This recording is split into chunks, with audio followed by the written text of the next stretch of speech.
Good evening.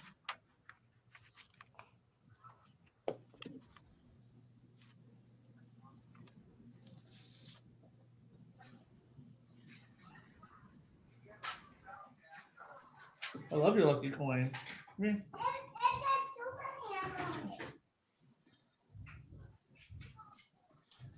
Say hi, everybody. Hi. Hi. Hi. City Council has Batman as a special guest this evening. I see. Are you saving people? Mm-hmm. You're protecting all of Burn Street? Yes. So, has Batman made any snowmen? Have you made any snowmen outside yet? No. No, not yet. Oh, okay. Did you go sledding? Yes. I got bit by a radioactive bat. You got bit by a radioactive bat? Yes. And it bit me on my hand. Then it goes up to here up to here. Oh, man. Then Batman. It turned you into Batman? Yeah, that's what happened. Well, It looks like we are live, just to let everyone know. Okay.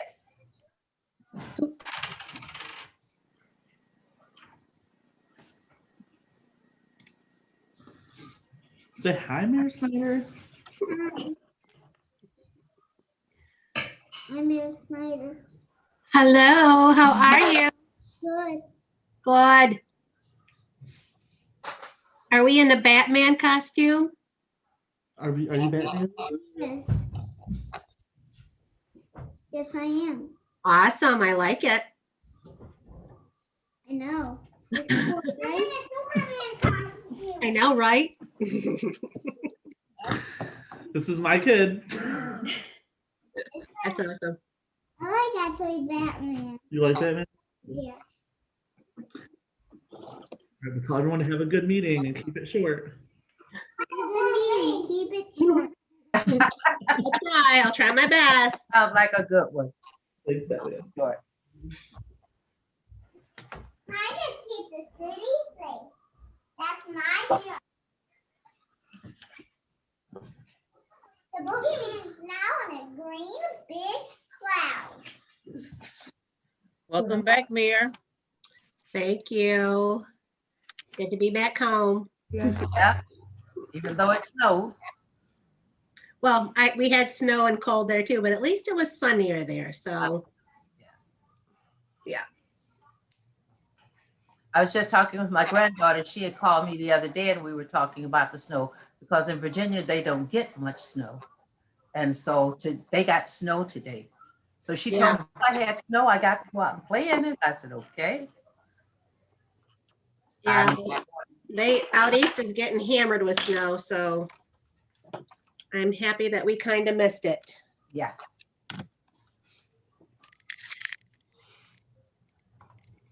All right, Mary, it looks like we are live and we are good to go. Awesome. All right. Well, I'm glad we were all here together tonight. So I will call this meeting to order. It's 7:01 p.m. on my little clock here. We'll start the meeting off with a moment of silence.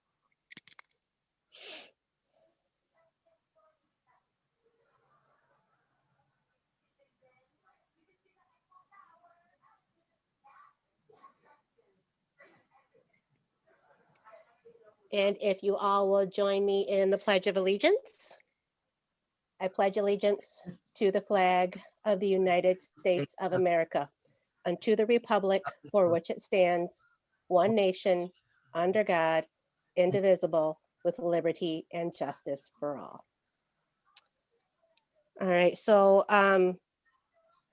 City Clerk Domingo, if you can take roll call, and everyone, if we can remember to also state where you are located, city and state. City Clerk Domingo. Councilmember Clark. Here, Albion, Michigan, Precinct 1. Reed. Here, 306 West Chestnut, Albion, Michigan. Jackson, Here, Albion, Michigan. Lawler, Here, Albion, Michigan, 4th Precinct. Councilmember Lanu, Here, Albion, Michigan, Calhoun County. Williamson, Here, Albion, Michigan, Precinct 6. and Mayor Snyder. Here, Albion, Michigan. All right. So approval of agenda. Do I have a motion to approve the agenda as it is in our packets? So moved. Second. Do I have any changes, corrections, anything like that that needs to be noted? Okay. City Clerk Domingo, do you want to take roll call on that vote? Councilmember Clark, Yes. Reed, Yes. Jackson, Yes. Lawler, Yes. Lanu, Yes. Williamson, Yes. and Mayor Snyder. Yes. So our first presentation of the evening is a proclamation proclaiming March 2021 as the 19th annual March for Meals Month. Whereas on March 22nd, 1972, President Richard Nixon signed into law a measure that amended the Older Americans Act of 1965 and established a national nutrition program for seniors 60 years and older. And whereas Meals on Wheels America established the March for Meals campaign in March 2002 to recognize the historic month, the importance of the Older Americans Act nutrition programs, both congregate and home delivered, and raise awareness about the escalating problem of senior hunger in America.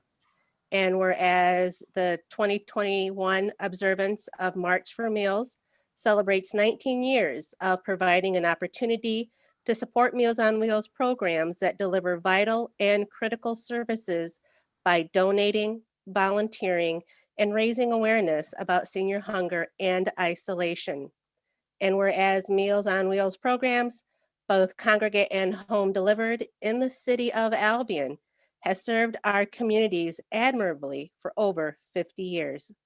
And whereas volunteers for Meals on Wheels programs in Albion are the backbone of the program, and that not only deliver nutritious meals to seniors and individuals with disabilities who are at significant risk of hunger and isolation, but also caring concern and attention to their welfare.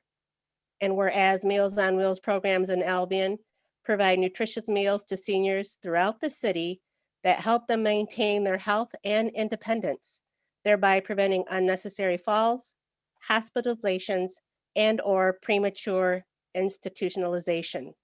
And whereas Meals on Wheels programs in Albion provide a powerful opportunity for social connection for millions of seniors to help combat the negative health effects and economic consequences of loneliness and isolation. And whereas Meals on Wheels programs in Albion deserve recognition for the heroic contributions and essential services they have provided amid the COVID-19 pandemic and will continue to provide to local communities, our state, and our nation long after it's over. Now, therefore, I, Victoria Garcia Snyder, as mayor of the city of Albion, do hereby proclaim March 2021 as the 19th annual March for Meals Month and urge every citizen to take this month to honor our Meals on Wheels programs, the seniors they serve, and the volunteers who care for them.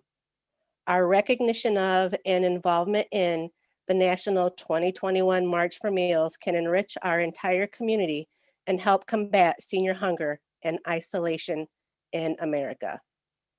Dated this first day of March, 2021. All right.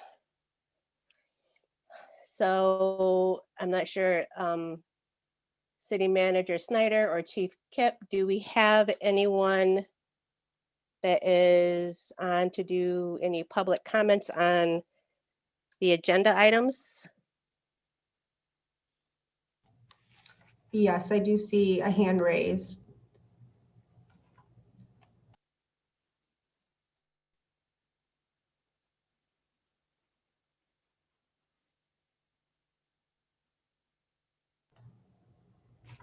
Garrett. Hello. Hi, Garrett. Hi. Thank you, Mayor. Mayor and Council, two things. Well, Garrett Brown, 1016 South Superior Street. So two things. I noticed in the city manager report that Director Tracy's retiring, so I'm sure that's going to be publicized, but wanted to thank him for his service to the community. The other thing I wanted to say, and I kind of mentioned this in previous council meetings, so I saw on the agenda the city manager position is going to be discussed.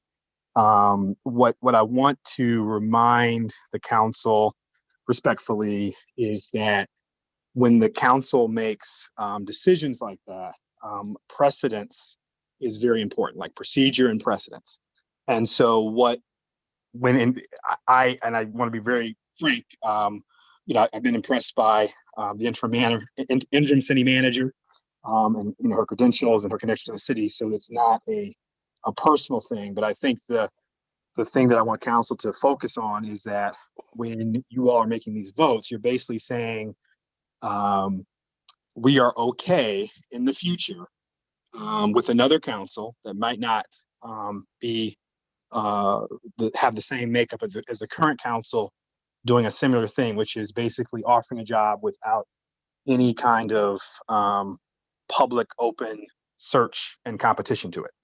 And so it's not about personalities, but it's really about precedence and procedure and actually really fairness, because what you would be doing is telling the public is that if we did open it to a competitive process, we might not get the outcome that we want, but then the council still makes the hiring decision of the candidates who would apply, right? So I think, like I say all the time, qualified candidates can withstand a competitive process. I think that's the important thing.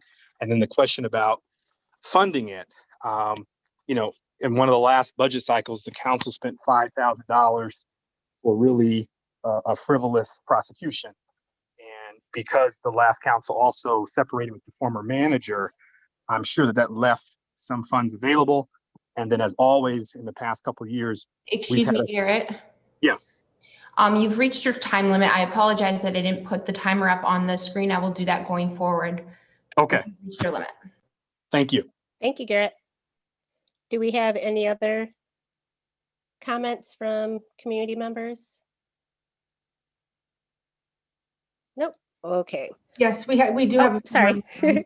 Yes, we have a couple more. Oh, okay.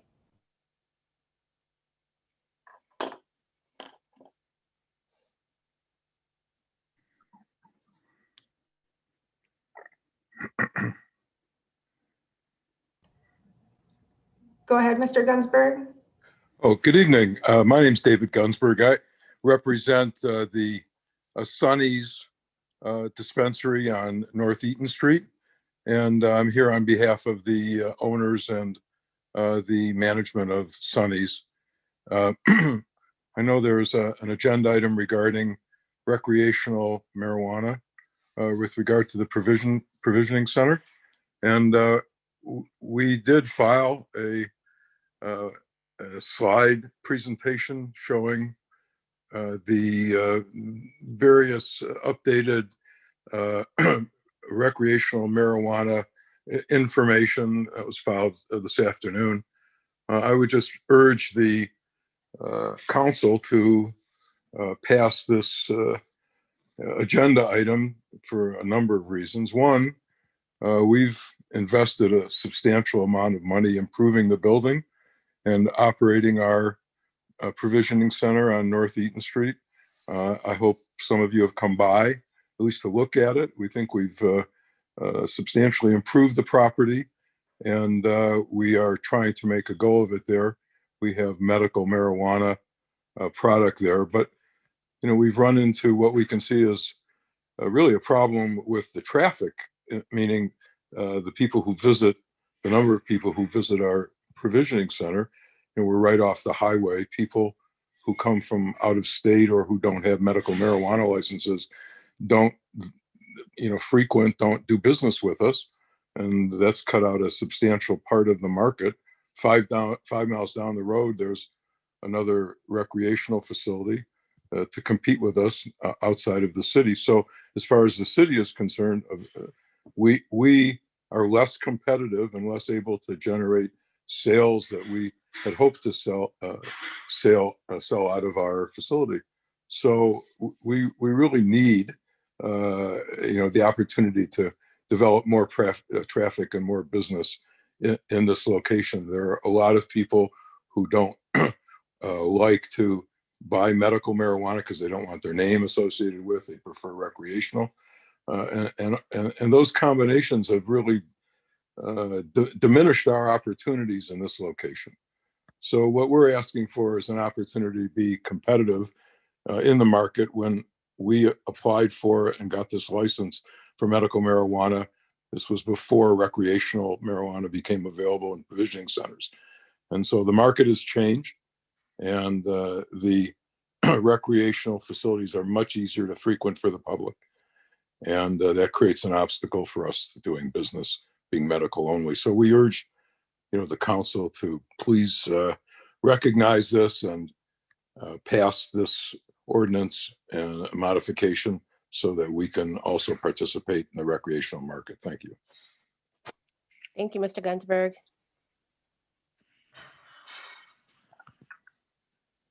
We do have a few more. Hi, Sonia Brown, 713 Orchard Drive. I just wanted to speak to you all tonight regarding the city manager position. I'll say this. If you're comfortable, whatever decision you make tonight should be a decision that you're comfortable with making if you were in the minority of council. Because what you're doing tonight sets a precedent for future councils. And to hire a city manager without going through the process of posting, interviewing, and selecting with community input it goes against everything that is fair about a hiring process. And past councils have tried hard to do that and be inclusive. So I would just say, be comfortable that the decision you're making is a decision you would be comfortable with if you were in the minority of the council. And I don't know if it's a budget thing. What I'll say this, you prioritize, you budget and prioritize what's important.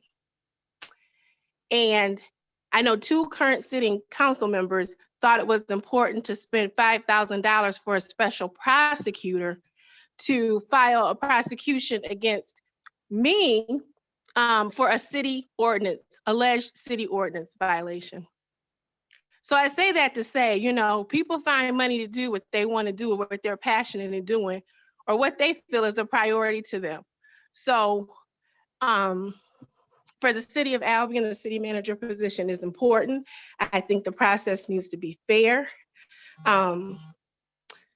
So yeah, I just encourage you all to just be thoughtful in what you decide tonight. Thank you. Thank you, Sonia. And do we have somebody else? We have one more. Oh, 2 more.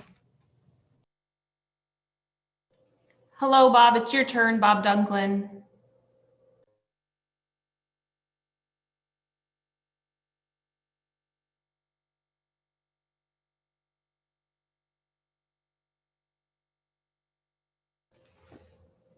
Mr. Dunklin, if you could unmute your mic, it's your turn to speak. Good evening, Mayor, Council. I'm come to you this afternoon from the Albion branch of the NAACP. As I checked the agenda tonight, I noticed that you have on the agenda about the conversation with the city manager. Earlier today, I sent out a letter. Hopefully each council received that information. And the letter pertained to the hiring of city manager. And the Albion branch of the NAACP recommend that Ms. Hayla Snyder be hired as the next city manager. Ms. Snyder is a dedicated, homegrown, and graduated from Albion High School, grew up in this community. I think it's time this community, we often speak about not hiring locally. I think it's time for council to hire locally. Ms. Haley has shown that she can do the job. And it's time for this community to step up and hire its own. I heard the attorneys some weeks ago speak on the fact that it wasn't necessary for the council to post that position. So if that's a fact, there's no need for you not to select Ms. Hayla Snyder as our next city manager. Thank you. Thank you, Mr. Dunklin. We have a couple more, Mayor.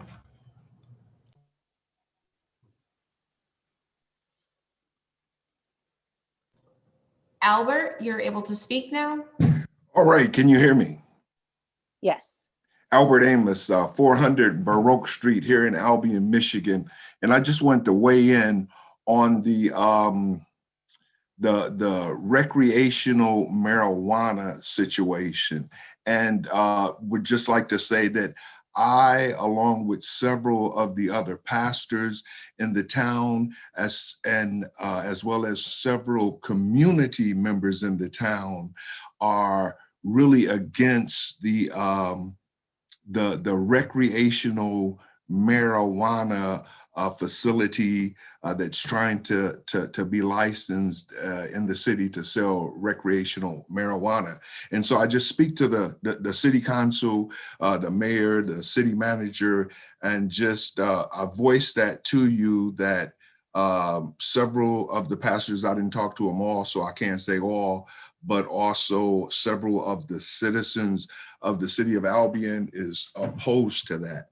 And then the second thing that I'd like to say, and I think that it's a great idea to employ Ms. Snyder as the city manager. She's doing the job. She's doing a good job at it. And especially if it's within the policy and procedure to be able to hire her into that position, you know, like a lateral transfer from within. I think it's excellent for us to hire within and instead of going out and finding people outside of our city, if you will, that comes in, that only here for a short time, don't really do the job, and we've just wasted money. So that's my way in. Appreciate you all. Pray for you all. God bless you all. Thank you. Thank you, Reverend Amos.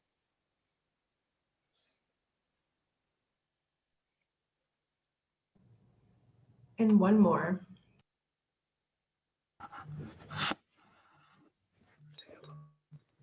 Hello. Hi, this is Brooke Malik with Sonny's. I'm one of the managers. And I'm here to just be a little more concise on why I believe going recreational would be good for Albion. I just want to let you guys know that it is adult use. It is not for use. It's 21 and up. It's statistically proven there is less crime in areas. And we will also give Albion, the police force, access to all of our cameras. We plan to hire 3 times more employees. Albion residents can purchase in their own community instead of having to go to other cities. We can also have visitors and tourists come purchase, and they can also shop at other businesses in the area. I wanted to let you guys know we turned down about 10 to 25 people and calls a day for recreational marijuana. And that's it. Thank you, Brooke. Thank you. It looks like there are a few more. Okay.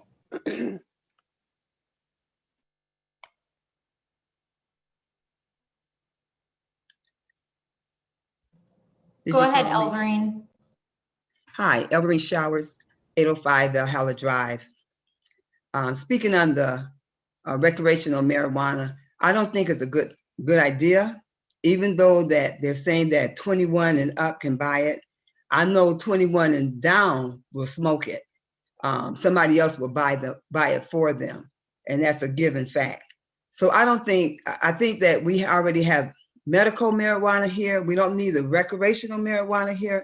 It's going to cause a lot of problems, a lot of issues, a lot of problems in homes, as well as other things. And I think it's a bad idea. And I think if you pass that, you will see it will be a bad idea. And it won't be good for Albion. Let them go somewhere else and buy it.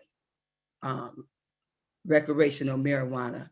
I don't like the marijuana in the first place being here, but you already passed the medical. But I don't think that you should pass that recreational. I really don't think so. It would not be a good idea. So everybody needs to examine their heart, their moral values and standards, and see, is it good or not?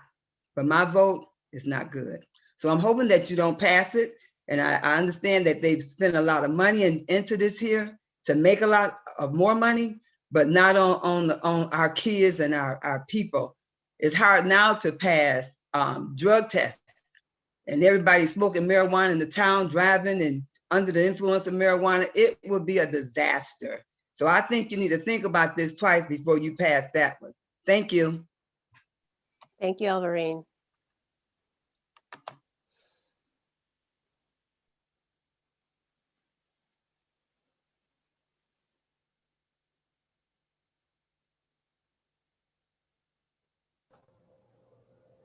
M. Goodman, you can speak now.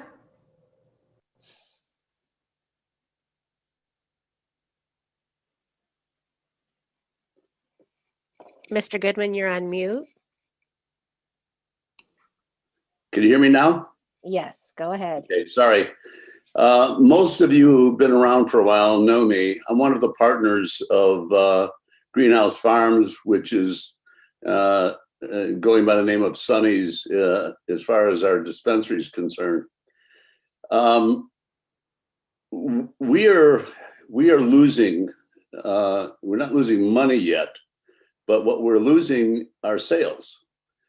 There's drive-by people that come down the expressway and come off at Albion, and they come into the dispensary, and the medical cards, we can't get them because they're from out of state. There's also a lot of people who live in Albion or the surrounding area who don't want their names written on cards. It's a private thing as far as they're concerned. They use the product, they just don't want their names on cards. And it's a substantial amount of money that we're losing. And consequently, it's a substantial amount of revenue that ultimately Albion is going to lose.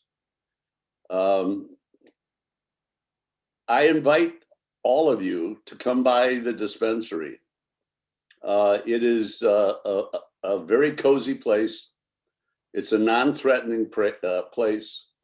Brooke has met with a number of people who are working on keeping drugs away from young people and children. I personally think that they should. But look, if somebody wants to smoke, they're going to go down the street 5 miles down the street, and they're going to find recreational all around Albion. Not in Albion, but all around Albion. So we won't be making the sale, but the guy down the street, he'll be making the sale. And the guy up north, he'll be making the sale. And all these people they'll be making the sale. And the sale should really happen in Albion, where we have built this beautiful little dispensary. We took a kind of a washed out Mexican restaurant and we turned it into a really pretty place. I would invite all of you to come by. Brooke's there a lot. She runs the place. She does a terrific job running the place. She plays by the rules, exactly by the rules. There is no deviation from the rules. And I'm hoping that the council will approve recreational use, because that's where it's really going to go. You've reached your time. Thank you, Mr. Goodman. No problem. Thank you, Mr. Goodman. That is all for public comment. All right. Well, I appreciate all the comments and people taking the time to come and speak their minds in front of us. That's great to hear from our citizens. So we'll go on to our consent calendar items. We all have the minutes in the packet from our January 19th study session and our January 19th regular session minutes. Does anybody see any corrections that need to be made to those minutes?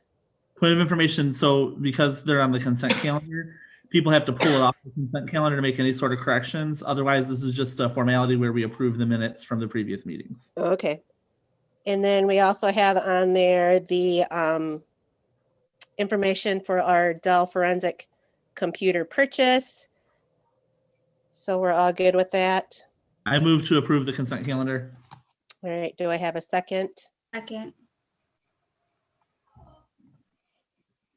City Clerk Domingo, do you want to take a roll call on that? Member Reed,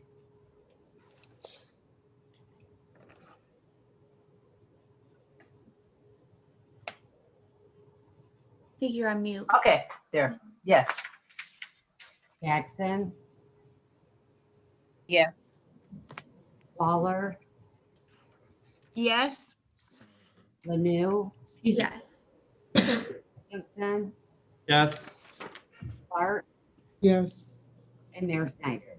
Yes. Okay, so we're moving on to the approval of the second reading to amend Chapter 22, Article 5 of the medical marijuana facilities.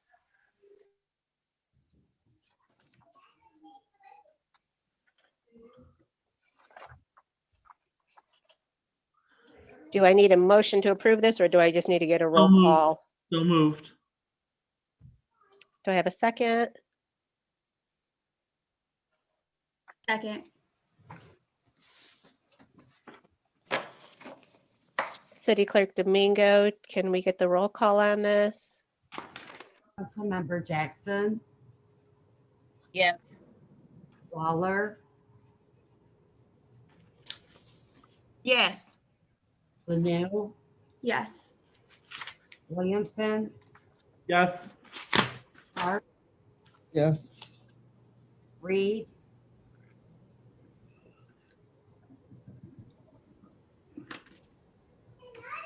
Yes.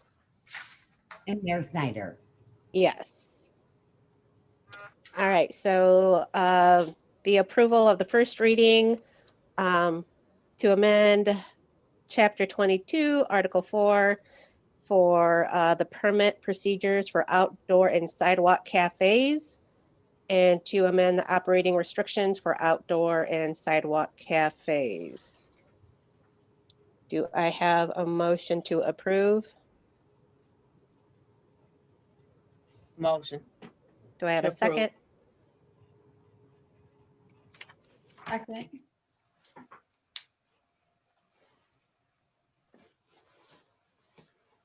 City Clerk Domingo, I'm sorry, Councilman Williamson. So this is something, so this particular ordinance change was something that I brought to council. I worked with the city attorney, thank you, City Attorney Harkness, and Interim Manager Haley. There were a couple things that we wanted to change about the outdoor cafe code. In fact, taking down the time restrictions. COVID has obviously changed our outdoor eating preferences at this point in Michigan, and so we're taking away the time frame. We're also allowing for some temporary signage for pickup and delivery, pickup and to-go orders for businesses downtown. This is mainly to keep businesses in compliance with city ordinances as they adapt to COVID-19 measures that we know will probably be long-lasting anyway. So I just wanted to kind of bring this up so that we don't have unnecessary red tape for businesses in Albion. Any other comments from council? Ms. Mayor, if I may. Yes, go ahead, Carl. So just as Councilwoman Williamson has just indicated, if the council recalls, we had previously modified the dates for the operation of these facilities.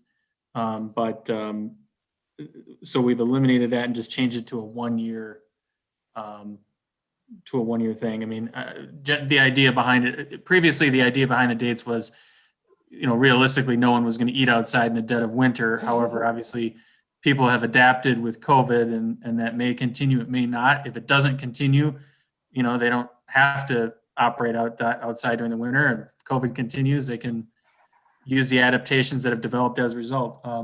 And then with the signage, basically the only modification that we've made to that particular provision is the ordinance currently provides for one sandwich board style sign for the outdoor cafes and sidewalk cafes. If they want extra signage, they just have to request it from the planning department and get written approval from the director of planning. So it's a pretty simple process. I think this way they can get the additional signage if it's needed, but it's still subject to approval of the city and informal approval, so as to prevent it from becoming an issue with, you know, clutter on the sidewalk and things of that nature. Thank you for that clarification. Any other comments from council? Okay. City Clerk Domingo, do you want to take a roll call on this? Councilmember Lawler, Yes. Linnell, Yes. Williamson, Yes. Clark, Yes. Reed, Yes. Jackson, Yes. and Mayor Snyder. Yes. All right, approval for the 2021 Calhoun County Parks Millage allocation. City Manager Snyder, do you want to talk to us about this? Yes, so as you're aware, the Calhoun County Parks millage was approved by voters back in August of 2020. The millage rate is 0.2 mils for over 5 years. The millage will generate approximately $730,000 per year. The city of Albion will receive $23,960.06 per year. I spoke with Dick Porter, Sheridan Township, and they have graciously offered to forego their 2021 allocation amount to the city of Albion. There are no current park spaces within the township, and they realize a lot of their residents do utilize the city's park spaces. They, I don't have the exact amount, but they are receiving a little over $4,000. So we should anticipate an additional $4,000 coming to the city, which is, we are very appreciative of that. With that, we have to submit back to the county by February 15th, whether or not we will be accepting our allocation amount or whether or not we will be foregoing it and returning it back to the county, and then they will disperse it to other cities and townships within our Calhoun County. Obviously, we have a lot of park spaces within our community, so I'm making the recommendation that to accept our 2021 allocation amount. I just want to remind council that you all adopted resolution 2020-43 back late summer to authorize up to $10,000 to go towards the repairs of the tennis and basketball courts within Victory Park. I am making the recommendation that we include in our the form that we have to submit to the county that we will allocate $10,000 of our 2020 allocation amount to repair the courts in Victory Park. And then we are also in the process of updating our current Parks and Recreation Master Plan. With that, we are able to roll over our millage up to 3 years to kind of build up a fund balance to use for a large project or apply for grants. So I am making the recommendation that we do roll over that remaining amount to build a fund balance to put forward a project in 2022, whether that is a grant match or another project that is identified in the master plan. So I am just making the recommendation that we do accept our amount and that we put forward 10,000 of that amount to the repairs to the courts in Victory Park. Do we have any questions for Haley about this? Councilwoman Lanu? Thank you, Mayor. Thank you, Manager Snyder.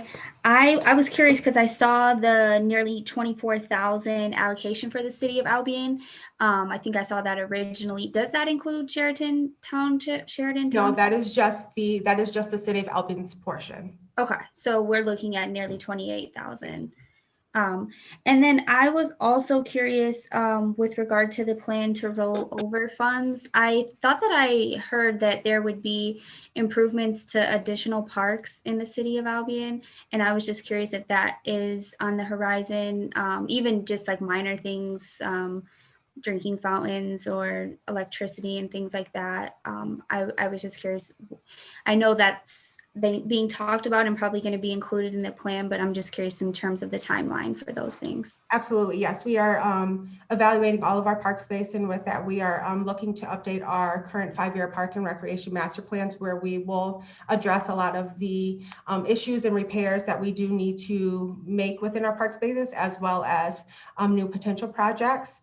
Just because we are rolling over, we're not, I guess, putting for a use for the entire amount. We can always utilize the remainder of that fund all throughout the year. We just have to submit to the county, letting them know that if we are accepting or returning the amount. So we can make changes. Just because we are make the recommendation to roll over, if we do come up with other projects that we'd like to address this year, we do have that remaining balance of this year's allocation amount to utilize.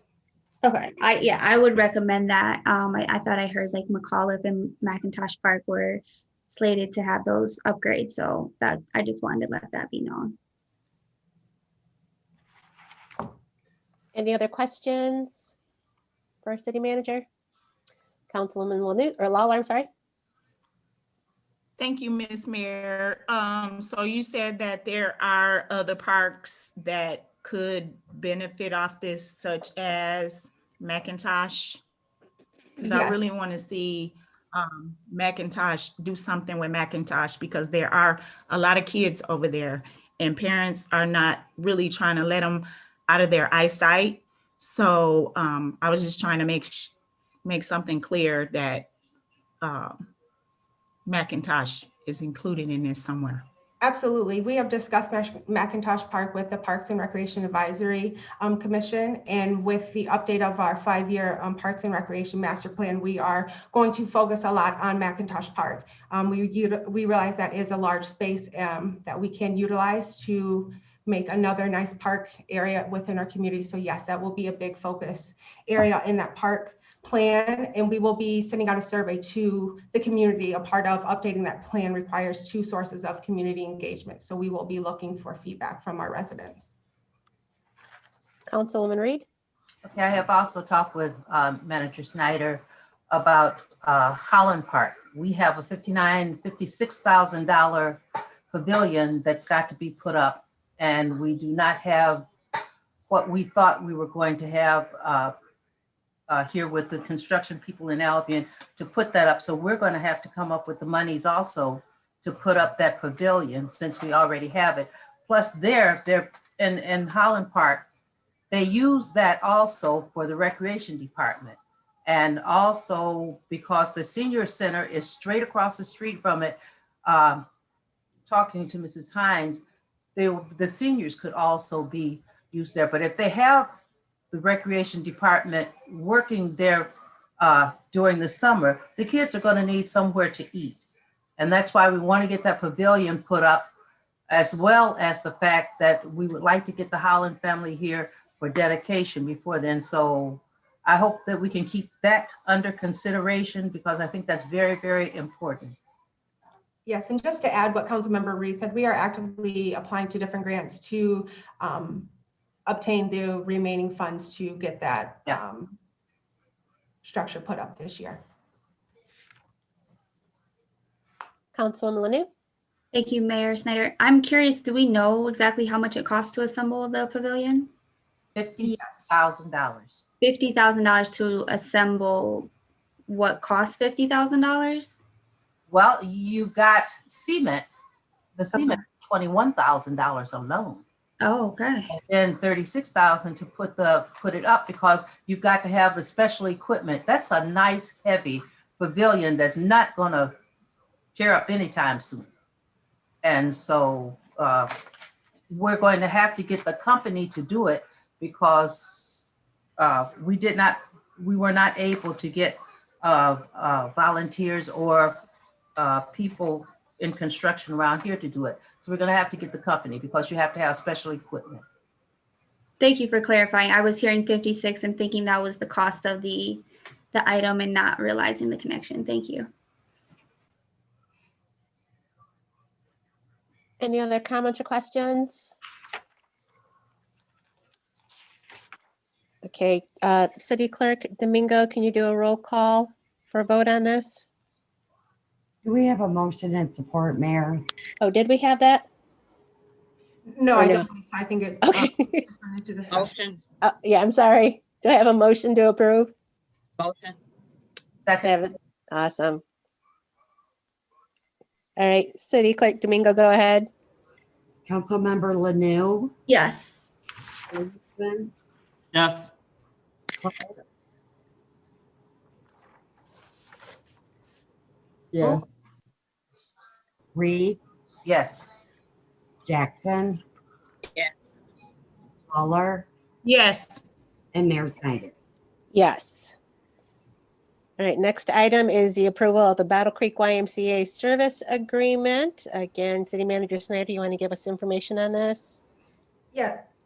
Yes, thank you, Mayor. Just as a reminder, back on at the regular December 7th meeting, City Council approved to enter into a one-year agreement with the Battle Creek YMCA to provide all recreation programming for the city of Albion. The programs will be available at no cost to Albion residents.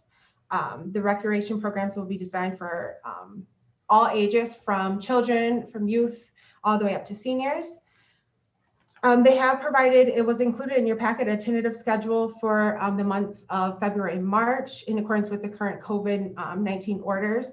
There are only a few programs that they are running currently, but they will expand obviously once restrictions are raised by the governor. I know it was noted basketball is considered a contact sport, so that is not currently being offered, but they are looking to obviously offer that once the restriction has been lifted. The YMCA will utilize the Bone Theater as of in the short term until the Washington Gardner Gymnasium is available. They are currently doing the COVID testing right there. So we will utilize the Bone Theater. Total for the comprehensive 12-month agreement is $115,000 for the year. The agreement was prepared by Attorney Harkness. And if you have any questions. And I guess I will say the partnership will kick off this Friday with Fitness at a Feature, which is a senior program at the Bowman Theater to do a little exercise, and then they will get to enjoy a matinee film afterwards. Do I have any questions for City Manager Snyder on this?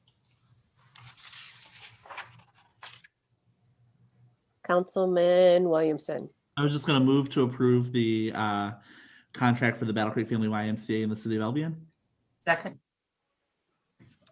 So I do have a question. The amount of money that we are paying, is that in installments? Is that one lump sum? How does that get worked, Haley? I'm just looking, so I'm looking over it.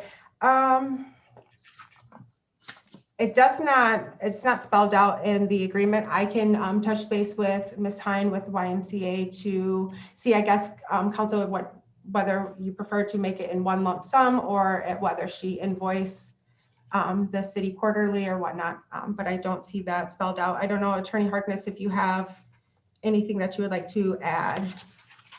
We can do it either way. I mean, I was just told the term and how much it was. I mean, we didn't get any specifics from the YMCA as to whether or not it was going to be quarterly or lump sum or whatever, but it's not hard to I mean, you can certainly approve it tonight. And if we just, want to do an addendum saying it's quarterly or monthly or one lump sum, I mean, we can always do, I mean, if it's one lump sum, we really don't have to do anything. If we want to break it up, and Battle Creek YMCA doesn't have a problem with it, we can always do an addendum to the agreement saying that it'll be on quarterly installments or monthly installments or however you want to set it up. And I guess the only reason why I ask is under the clause for termination, it says that this can be terminated by either party given 30-day notice. But if we did a one lump sum payment, then, let's say in March, they decide to call it good and no longer want to be in partnership, what happens to the money? It would, well, the idea would be we would prorate the agreement such that, if we're 3 months in, 9 months would come back, 9 months where the payment would come back to the city as if it were prorated. Yeah, I would totally understand that, but I just like, like if it's not in writing, it's kind of hard. So that would be my only concern. Councilwoman Lawler?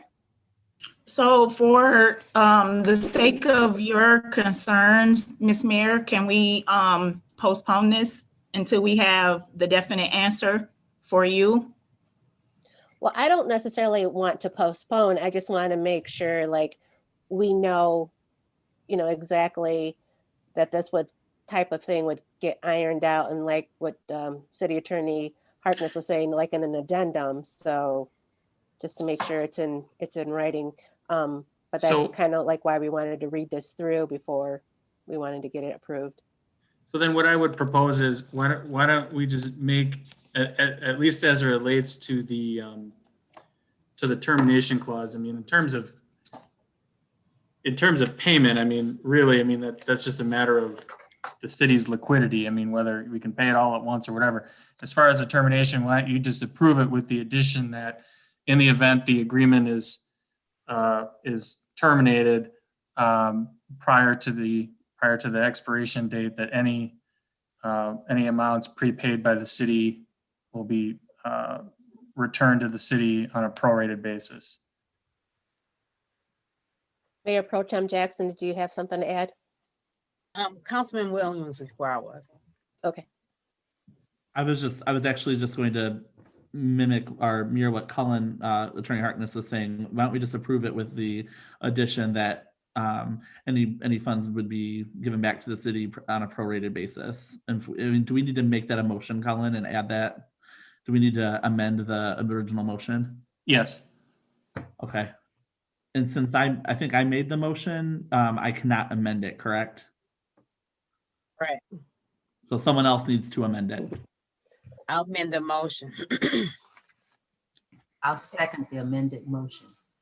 Awesome. So with all of the motions and amendment, So yes. we have to vote on the amendment, and then we have to vote back on the main motion. Yeah. Are we good with that, everyone? Yes. Okay. City Clerk Domingo, roll call, please. Councilmember Reed, Yes. Clark, Yes. Reed, Yes. Jackson, Yes. Waller, Yes. Lanu, Yes. and Mayor Snyder. Yes. And now for the original movement to approve. Want to take roll call on that, please? Councilmember Clark, Yes. Reed, Yes. Jackson, Yes. Waller, Yes. Lanu, Yes. Williamson, Yes. and Mayor Snyder. Yes. Thank you all. All right, on to the next item, approval of performance resolution for governmental agencies. Again, City Manager Snyder, you want to talk to us about this?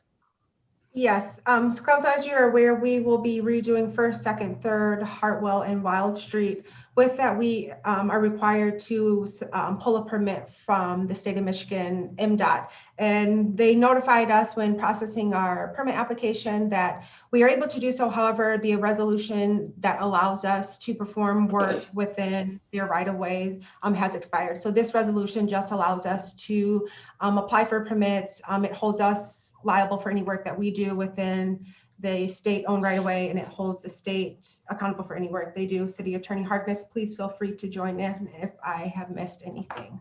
Nope, you got it spot on. All right, any questions for City Manager Snyder on this? Comments? All right, do I have a motion to approve? So moved. Second? Second. Awesome. City Clerk Domingo, do you want to take a roll call on this, please? Councilmember Reed, Yes. Jackson, Yes. Waller, Yes. Lanu, Yes. Williamson, Yes. Clark, Yes. and Mayor Snyder. Yes. All right, next item is the discussion and approval for the city manager position. I'm sure I am not the only person on this council to get feedback from citizens in regards to moving forward with appointing Haley as our permanent city manager. You know, I know that we're getting letters, we're getting calls, we're getting stopped on the street when we're out and about. So I did want to address this again. So do I have a motion to approve Haley Snyder as our city manager? So moved. Do I have a second? Support. So Ms. Mayor, I guess the one caveat that if this council is going to make that motion is would probably be contingent on successful negotiation of an employment agreement. Thank you, Colin. So I guess we would have to amend amend that this motion include that committee for a successful contract negotiations. Councilman Williamson. I was just going to add, as a friendly, so since we're going to make a friendly amendment to your motion, Mayor Snyder, could it be a mayor appointed committee? That way, so there's actually some action that can be taken after tonight. You can appoint 3 members of council to do it. Would you be open to doing that? Yes, I would. So since it wasn't my first, so in my motion, somebody else would have to move to amend that, correct? Well, we made it a friendly amendment, so you're fine. Okay. Do we have any comments, concerns about this? Yes, Councilwoman Lawler.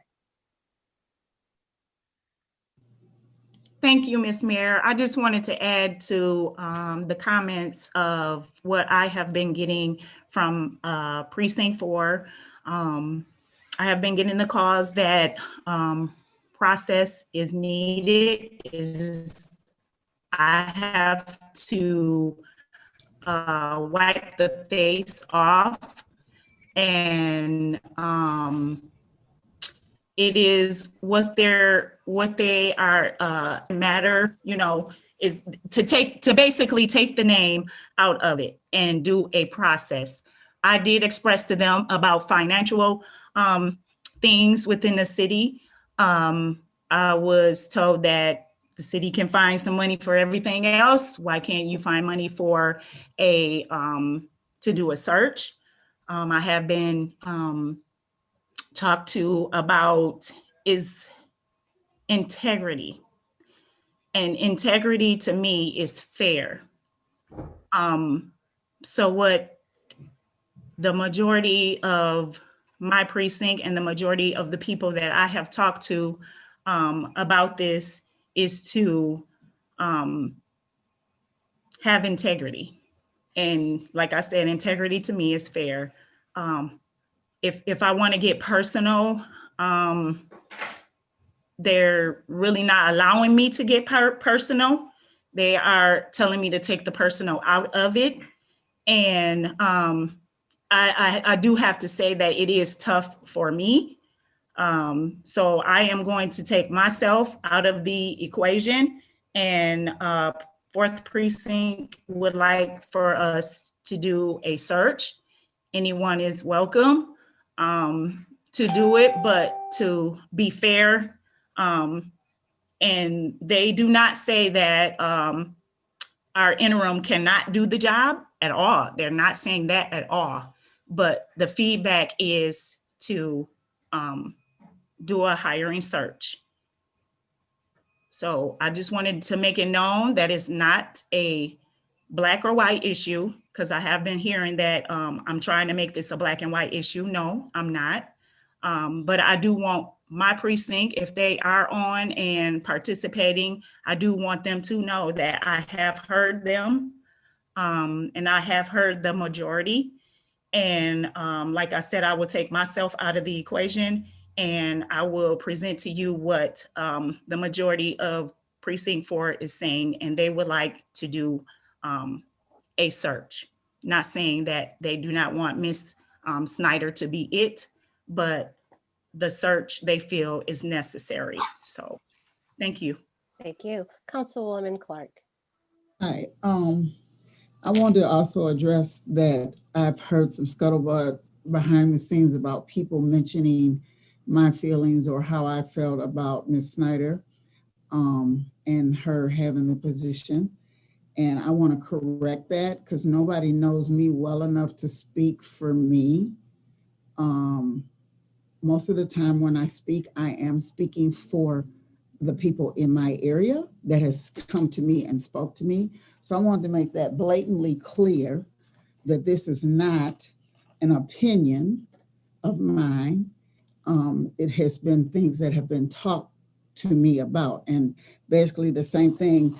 One question that was asked to me, and I have to ask because it's been mentioned tonight, was we had the money to do this before we even selected to have her as a to have anybody as an assistant or anything.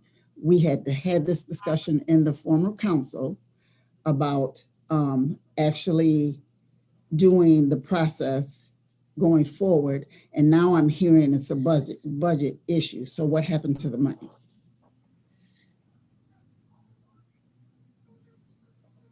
Councilman Williamson.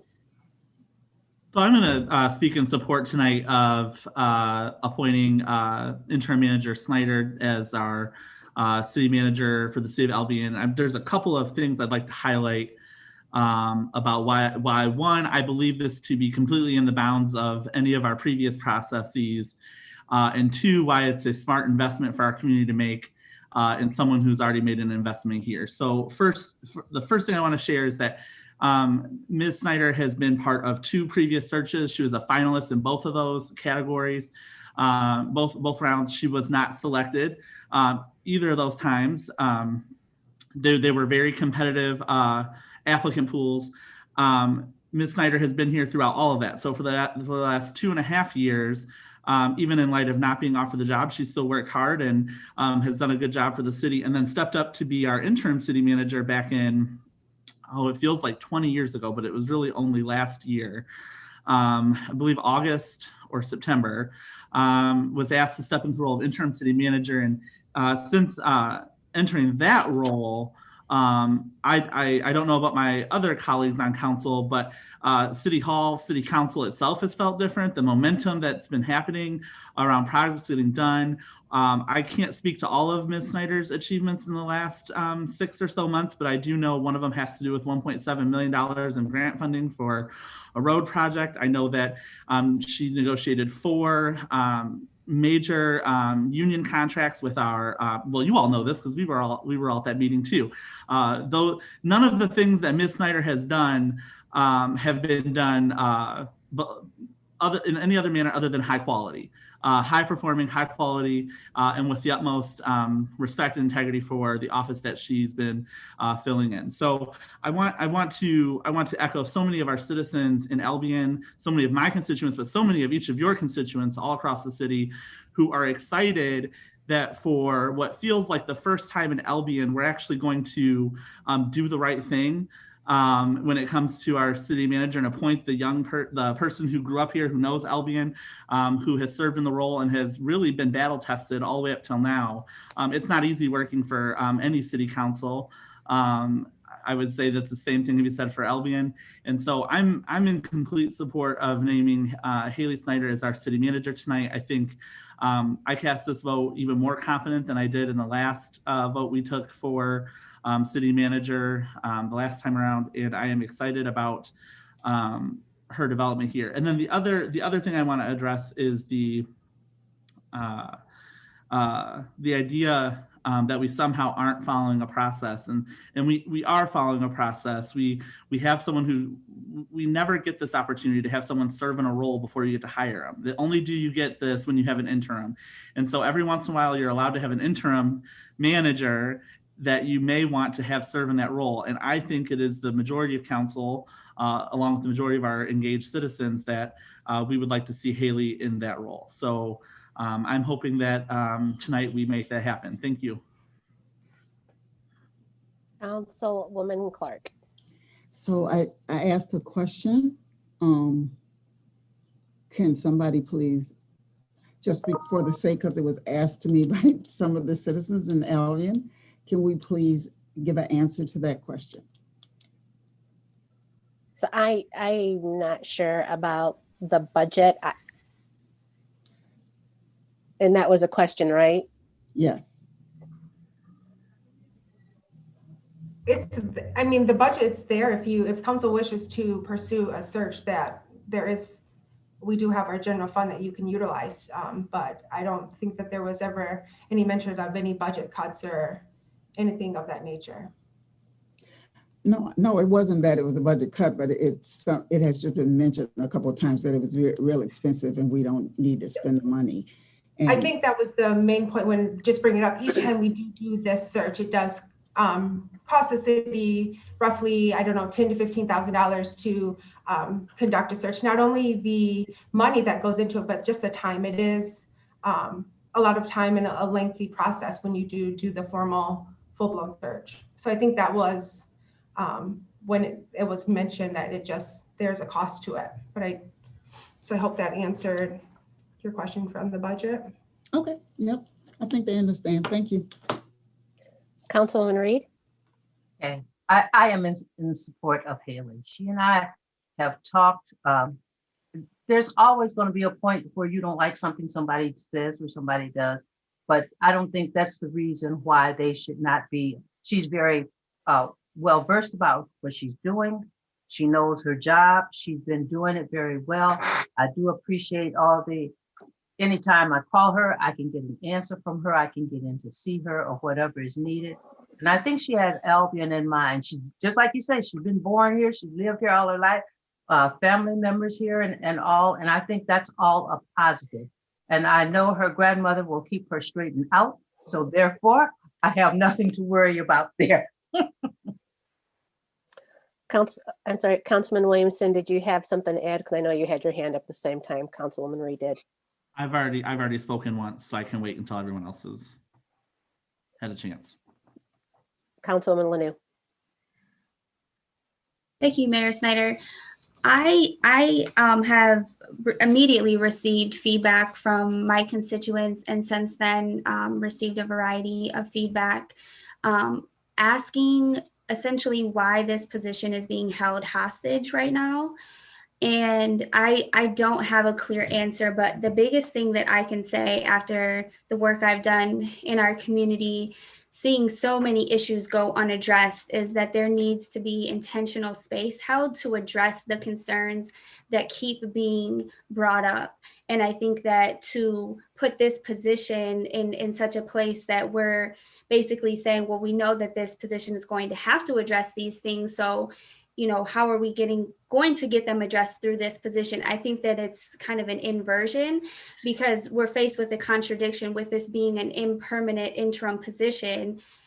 I personally, if I was in that seat, would not feel comfortable making decisions. And I know from seeing behind the veil that there has to be various things in place in order for a city manager to do their job. So with Haley having, with interim manager Snyder having done everything that she has for this position and gone through 2 rounds, and we are returning to the last round in which she was a finalist, I have only received feedback from the community that we are being judicious in returning to that and moving forward in the way in which is being proposed tonight. However, I do hear that that's not what the whole community has said. And so I think that we do need to work through whatever these other concerns are, but recognize that this position is not the only time and place to do that. Thank you. All right. So City Clerk Domingo, can you get a roll call on this, please? Councilmember Jackson. Hold on. I'm sorry. Councilwoman Lawler. Thank you, Ms. Mayor. Has everybody spoken? Because I did speak once earlier. Okay, so I just want to make it clear that nobody is saying that our current interim Snyder is not able to do the job. I think what most of my precinct is saying is just post it so that it is fair. Me personally, yeah, she can do the job. Yep, she has been doing the job. Yeah, we have got millions of dollars that she's written. And like I said, I have expressed that. And like I said formally, how can I, as a former council member, say yes to something that was previously decided that we make sure that our city manager posts jobs. And I'm just really not comfortable with just telling somebody to do something that I'm not doing myself. So that does have a lot to do with it. And like I said, we are taking faces off of this thing because we do believe that she is precious to us. She is from Albion. But my precinct has had me take the face off and Marcola post a job. So it's not a personal thing. It is just a business thing, as it was explained to me. So with that being said, I just don't want Mrs. Snyder, Mrs. Haley Snyder to be offended or anything like that, and get the concept that we're saying she cannot do the job, because that's not it. We are just saying that to be fair, post it, get an interview, and go on from there. So thank you. Councilwoman Lanu. Thank you, Mayor Snyder. I feel compelled to respond to that because I heard that earlier when we had this discussion, and I have thought about that myself, how we would go about posting this position when this is one of 2 positions that the council is responsible for vetting and hiring, and that's why we'd have to resort to the $10,000 to $15,000 methodology to have our candidates vetted. So I was, thinking, okay, could we go a different route and just post it, and somehow we take on the responsibility of vetting and interviewing and doing all of these various things. And I just don't know, again, this is a moment of precedence. Is that something that we would feel comfortable doing without having a third party's involvement and going the route that we've always gone? And so I don't know that there is a middle path, but that's why I'm responding, because I'm curious if that is possible. So Councilman Williamson, you have comment? I was just I want to add, so this is a pretty critical moment for our community tonight as we think about the leadership at City Hall. And one of the things I want, some of you have vast experience and some of you don't have a lot of experience with this type of a thing. But if we tonight vote down, if we decide that we aren't going to make Ms. Snyder our permanent city manager, we are in effect saying we don't want you to be the city manager. It doesn't matter if we have another process. We are already deciding right now, and whether people understand that or not is not the issue. That is the practice in hiring and firing of administrators and leaders all over. When you have someone serve in an interim role and then you don't hire them, you decide to do a search for somebody else. You've just told that person in the interim role that you don't want them.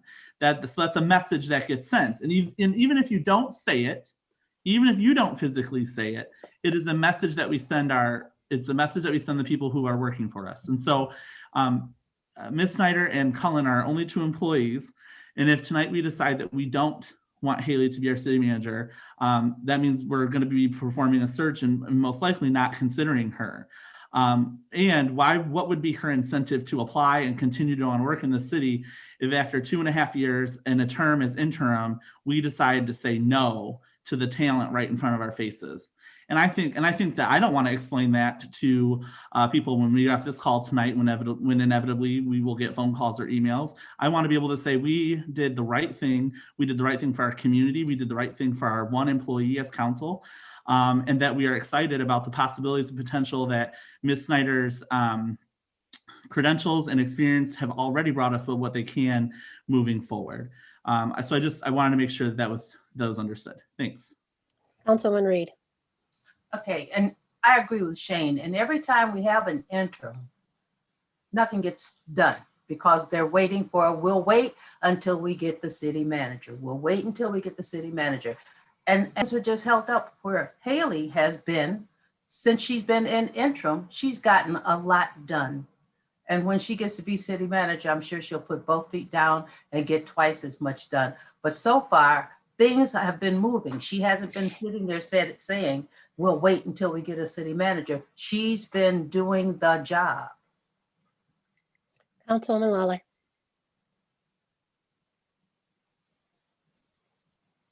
Thank you, Miss Mayor. I refuse to let anyone speak for me.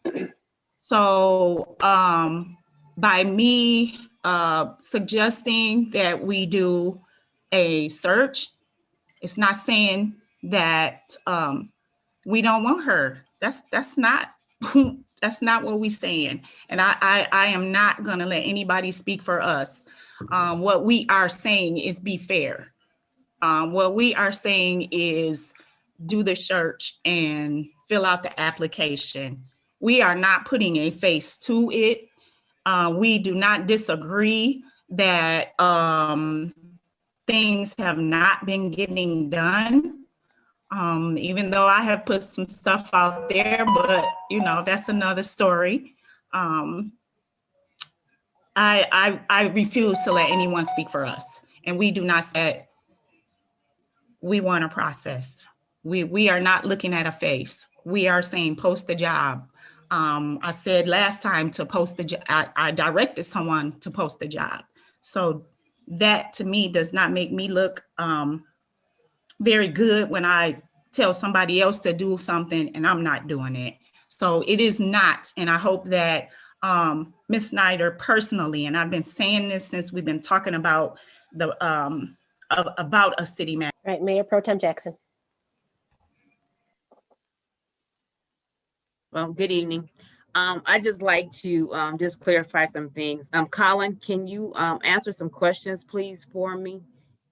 I agree with everything everyone's saying because you're on both sides. So I'm just going to go there, but I just need some questions answered. So I hear the word process. I hear the word put it up for bid. And also I hear you saying that there is no certain process that we have to follow. So can you please identify what you're saying to clear up some of this that we're yet going through? So, okay, if I understand your question, you're basically asking, is there a specific process that the city is required to follow? Yes. Okay, for this particular position, the short answer is no. There is no spelled out process as to what the council needs to do or is required to do. You have a couple of options. Traditionally, what has been done in the past, is, at least as long as I've been the city attorney with the city, is How long is that? I'm sorry to interrupt you. Go ahead. I just got to be clear with this tonight. I've been with the city since 2011, so this will be my Okay. 10th year with the city. And I hate to say it, but I've been through multiple manager searches in my tenure. But every time we have replaced a city manager, they have conducted a search. That being said, you are not required to do so. You could, as Councilwoman Lanou kind of indicated, you could just kind of self-post the position if you wanted to. I tend to not recommend that because there's a reason why there are companies that specifically do manager searches, is because they know where to look and how to recruit, and it's not something that you know is best left to do on an individual basis. But aside from that, you know, as several council members have indicated, you can also hire from within. There's nothing precluding you from doing that. It is an option available to you if you think you have a viable candidate currently within the city. You are certainly able to just move to elevate that individual from a current position to the position of city manager. So you have several options available to you. There is no specific process spelled out as it relates to the city manager position. Okay, so how long has this process normally take when you guys have done this in the past? When we've done a search? Yes. It takes, well, I would like to say, I think the last one we did was relatively quick, but it is a multi-month process. It does take a couple months. So a couple months, okay. Could take even up to 6 months. It could take even longer than that. It really just depends, because first you have to land on a search firm, and then the search firm usually wants to meet with the council and get relevant information. And then after they get relevant information, you have to have it put out onto their websites and into the places where recruitment is done. They usually leave that open for at least 30 days, if not longer. And then after you get your resumes, you start going through resumes. It takes a while.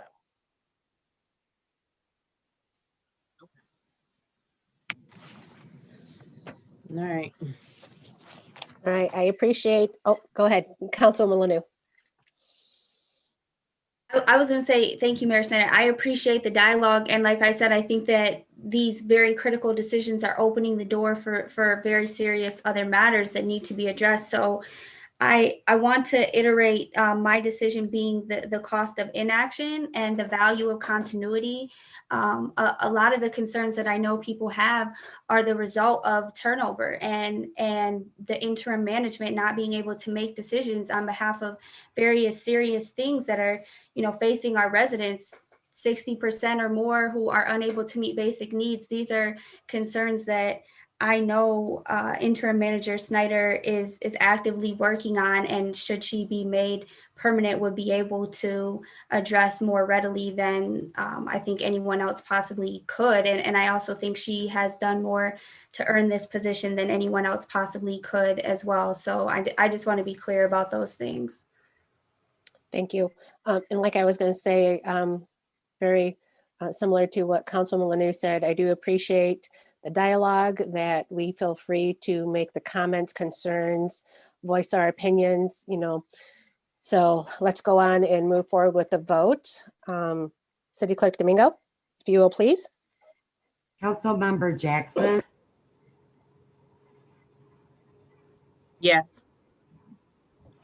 Lawler, No. Lanu, Yes. Williamson, Yes. Clark, Yes. Reed, Yes. and Mayor Snyder. Yes. So Cullen, do I have the green light to go ahead and appoint like a 3-member committee to do the contract negotiations? Yeah, you want to do, 3 members so that you don't run the risk of having a quorum, but yes. Okay. So I would ask Mayor Pro Tem Jackson if you would be willing to sit on this committee with me, along with Council Member Williamson. The 3 of us can sit and go over the contract and hopefully bring something to Haley that she can work with. All right, Great. awesome. Cullen, do I need to do anything else on this? Not at this time. Awesome, thank you all again. All right, next item is our adult recreation marijuana sales. So we do have a presentation for this evening. Do we have our contact? No, not a presentation, Mayor. Amy Mr. Prez with the EDC, she was unable to be here and she will be out of town for our 2nd February meeting. She will be before you to present with data on the sales of recreational marijuana during the March meeting.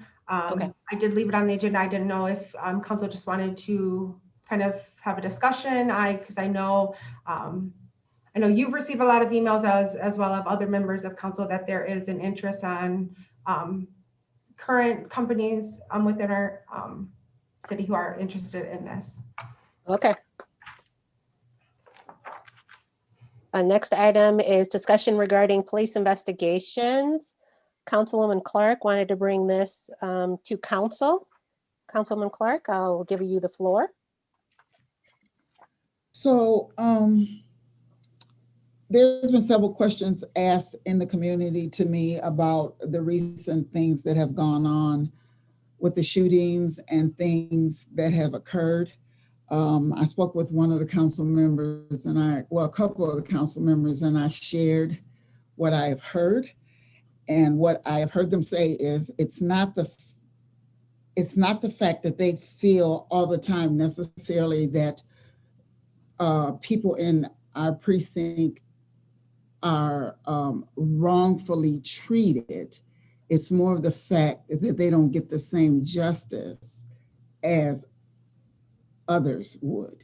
So they don't think that sometimes law enforcement reacts to situations as soon as they should, that they're a little bit lackadaisical about coming and responding to calls, or when they do respond to calls, there's little or no action that takes that goes forth.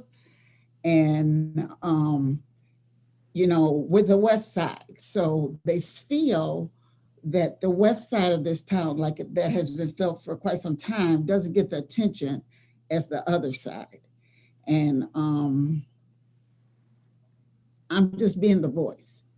They feel like they're not treated with the dignity and respect of a community like the East Side of this city. And, I just kind of wanted, when the Black Lives Matter movement moved forward, we tried to set up a couple different meetings and to have them address it, but because of the COVID, it was shut down on 2 different occasions, but nothing has gone forward. Since then, no resolutions or anything has went forward. And it's kind of just something that they feel. And, I'm just, again, I'm going to say this again, I'm speaking for my precinct. Maybe others' precinct doesn't have this problem. Don't feel like that. but mine does. I yield.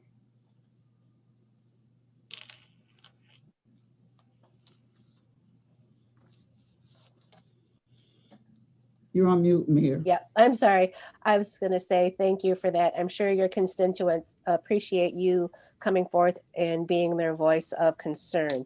I don't think we have Chief Kip on the meeting tonight.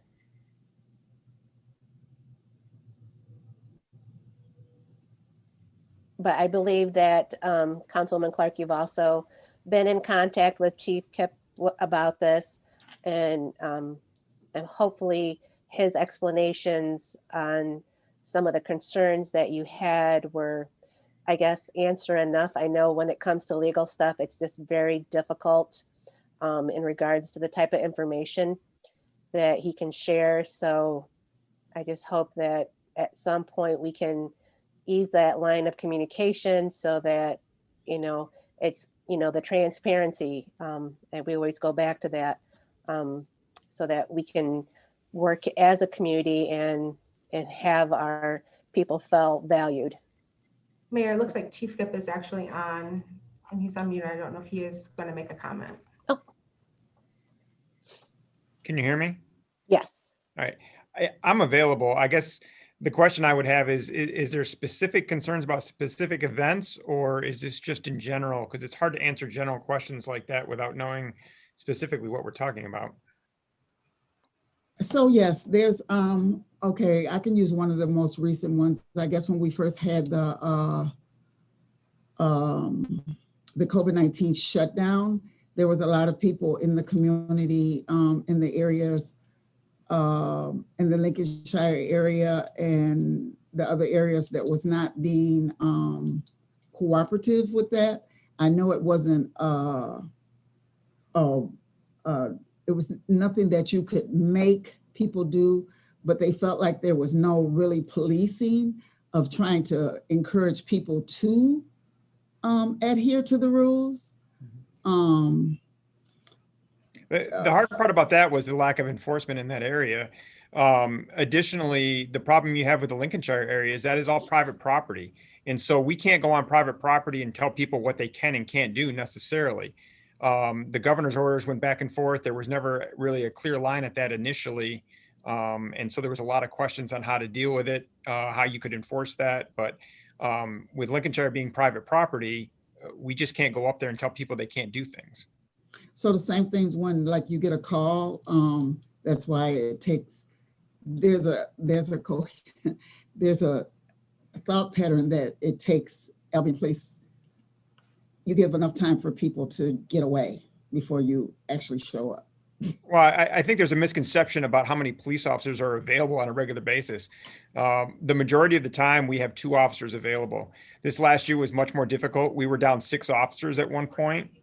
We only had 2 officers available most of the summer on duty. I had to reassign both of my detective sergeant and my detective to road patrol for a month period of time because we were so short. And it takes a while to replace the people as they leave. We're still currently 2 positions short, and we still have 3 officers that are in their field training. So altogether, I have 5 positions short on the road currently. So it just takes a long time to get people through the training and out on their own. And we've been struggling with that for the entire year. So I just heard we have 5 openings. Is that what No, you we said? have 2 openings. I have 3 officers that are still in their field training, which means they're not on their own working on the road. They're with an officer that's training them. Okay. So I'm And- still technically, as far as full-time officers working the road, I'm still 5 people short. And one other question that was asked, I think maybe I should ask, I don't know if I should ask this now or not. So maybe I'll wait and ask this. I'll come in tomorrow or something and ask this specifically. Yeah, if it's specific about an ongoing investigation, I prefer not to do it on here. Yeah. Okay. So if we could address some of the what was asked of us, I guess we need to move forward with that. We haven't done anything with it as far as Black Lives Matter. To maybe we needed to meet or something and see, what things that they put in there that wasn't addressed? And Yeah, I would be happy to do that with a small group. I mean, I can meet with 3 or 4 people. We just can't hold a large meeting with the public is the issue right now. Okay. I know Councilor Lanu and I have spoken about possibly doing a Zoom type meeting where people could come and ask questions just like we're doing here. Whether that's feasible or people are interested in that, I'm not sure. My concern was I wouldn't reach the people that really we need to reach in a Zoom type meeting, but I'm happy to do anything that we can within the confines of what's available at this time. Okay. So, yeah, if you want to meet, I'm available most of the day tomorrow. So, okay. Councilwoman Lanu? Councilmember Clark, I just wanted to make sure I wasn't cutting you off. No, go ahead. Okay. I've spoken with both Councilmember Clark and Chief Kip. I personally think something is better than nothing, and a little goes a long way. I think that conversation is essential. Conversation can really change things. And so I personally would be glad to help in any way to support, whether it's citywide or precinct-based Zoom calls in order to have these discussions. I see we just got an inquiry regarding, is this question regarding Lincolnshire about more policing? I've heard that area is over-policed. I've heard it's not getting enough. So I think that not only are these things that we're talking about now very important, but also the national conversation that we're hearing about what the police are called to do, as well as residents knowing that we have a crisis intervention team here. The city of Albion is one of the most equipped police forces around in terms of utilizing, different resources to address calls regarding mental health and other crises that the police force really isn't readily equipped for at the academy. And so I think the more that we're able to address and acknowledge the resources that we have and then answer questions, the better outcomes we're going to see. And so I just want to continue to emphasize that. Councilman Williamson. I think something good that can come from these discussions and these things being brought forward. I was approached this last week from a constituent about someone who was in the park legally, just in the park, hanging out in the park. But this person did not like that. Even their house butts up to a park, and this person spends all day in the park and then ends up leaving the park when it's dark, like the law requires, and then returning the next day in the morning.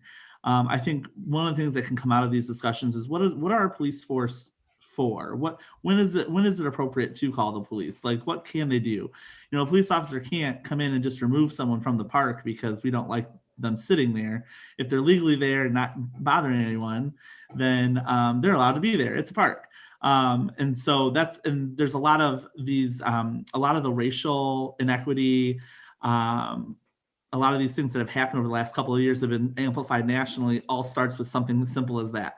This person was somewhere where I could see them, and they were dangerous to me, even though they didn't pose a danger at all. And so I think there are a lot of important conversations and some education that can come along for our citizens and for us as council members. When someone says, "Hey, why didn't the police do this?"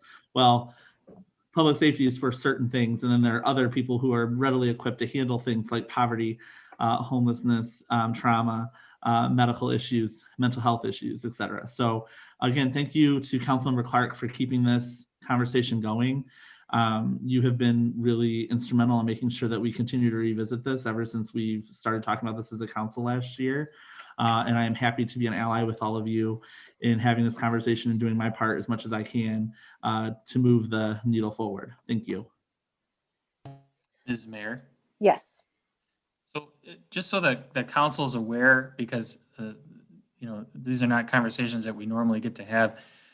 Chief Kip knows this, and since I've been city attorney, this has been an issue in the context that, particularly with violent crime and assaultive crimes, many times those do get, the police are called and they respond and reports are made, but it's unfortunate to say that a lot of times we deal with lack of cooperation from the victims. They're happy to make a report the day of, but we send victim rights notifications to them. They don't respond. They don't show up to court. They refuse to show up to court. If you look at those disposition reports that I send to the council every month, sometimes you'll see on there, an assaultive crime, and it'll say it's dismissed because lack of cooperation from the victim. And I can tell you from my 10 years with the city, it's an ongoing issue. I don't know why, but it is. And so I don't know what we can do to make these victims want to continue, I guess, be more interested in their cases. But from a prosecution standpoint, I can tell you it's been very consistent in the decade that I've been with the city. So. Councilwoman Clark. And I understand that too. And I think one of the main things is, we kind of, sometimes we don't, when we're maybe responding to a situation and it's not immediately affecting us, that there's a different type of approach. So in the incident that has occurred before, people in those neighborhoods felt threatened. Their neighborhood was raped from the, the more of the security and safety. And when their neighborhood became raped, then they also didn't feel like they had protection to respond. That's a natural feeling. Sometimes, when we're looking at situations or when situations are happening, if you just can remove somebody from the situation for 24 hours, just to make a precedent known that something happened, it's better than nothing.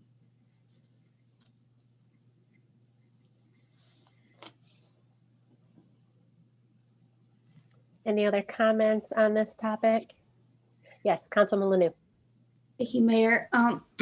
With all due respect, Attorney Harkness, I think an additional question or perhaps a more intentional question would be, what can we do so that we don't have to have people calling the police? And I think that there's a lot to be said about the environment in the neighborhoods that people are living in the city's public responsibility to ensure safety. And so I think that the more proactive and preventative we can be, the more that these issues will be reduced. All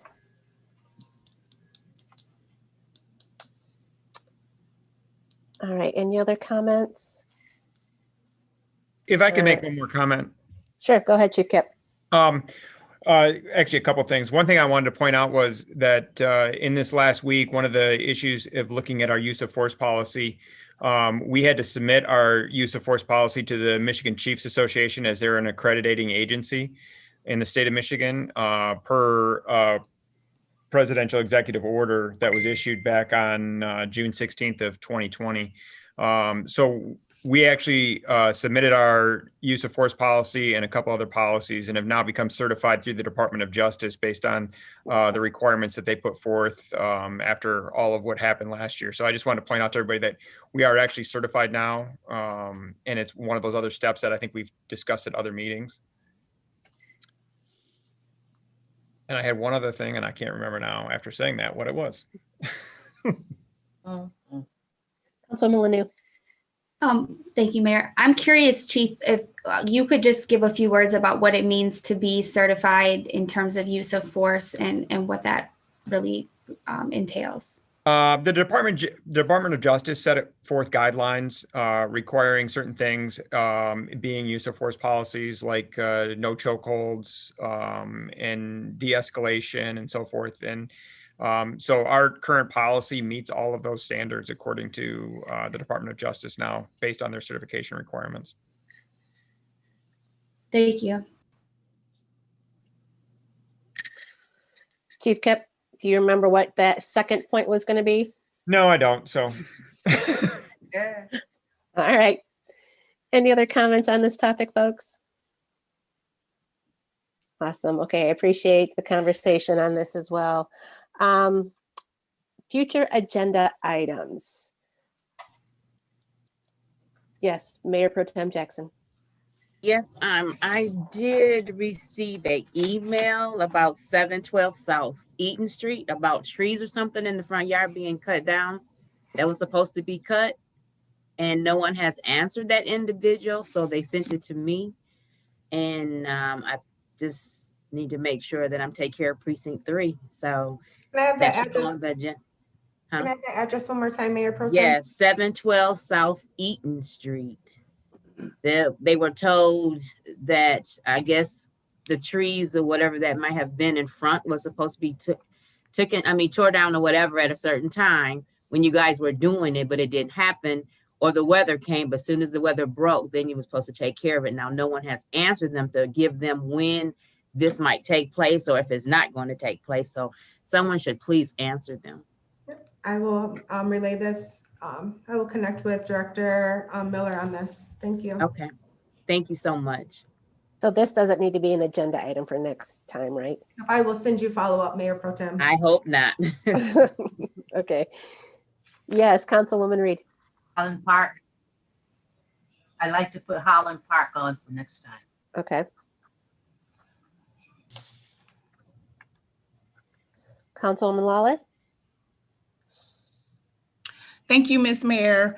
I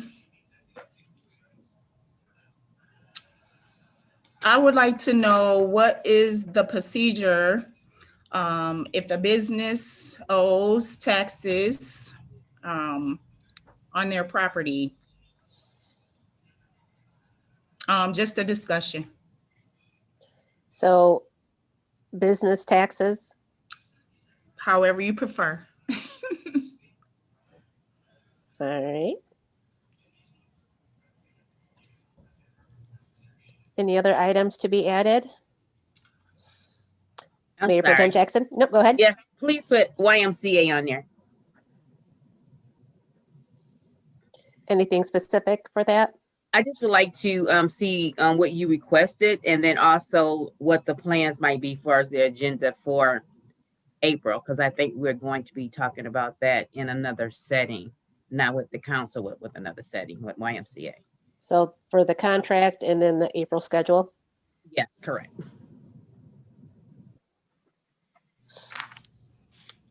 Any other items from council? Awesome, all right. Public comments. Do we have any folks? Yes. All right, go ahead.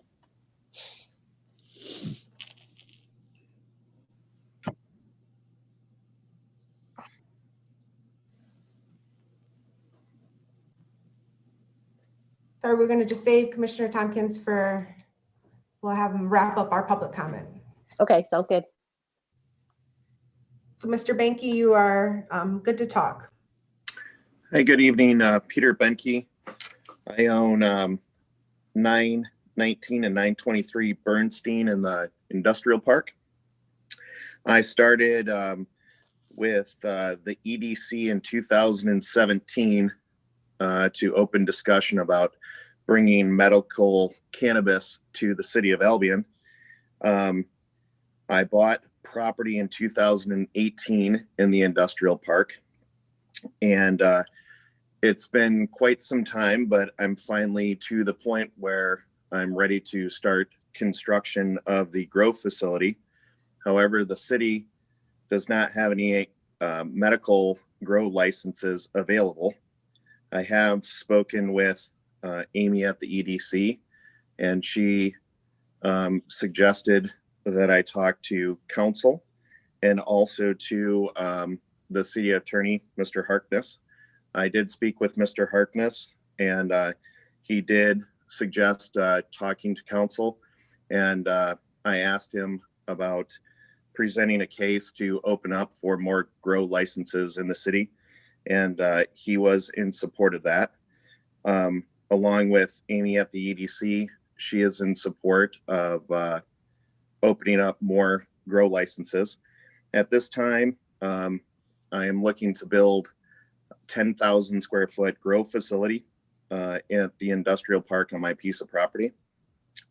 And so I'd like to point out that the city only has so many properties that would qualify for any type of grow or processing or any type of license. The properties that I do own do qualify. And so I'm simply asking staff to look into increasing the total number of grow and processing licenses that you have in the city of Albion. Thank you very much. I appreciate your time and have a wonderful evening. Thank you, Mr. Banky.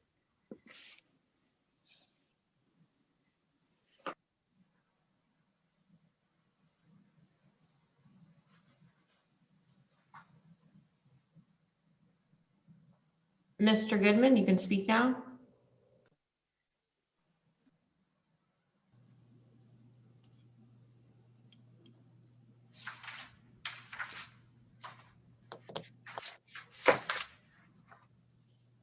Mr. Goodman, if you unmute, you can ask your question now. I was muted during all that. I said some fabulous things. Oh my God, my wife wishes I had a mute button.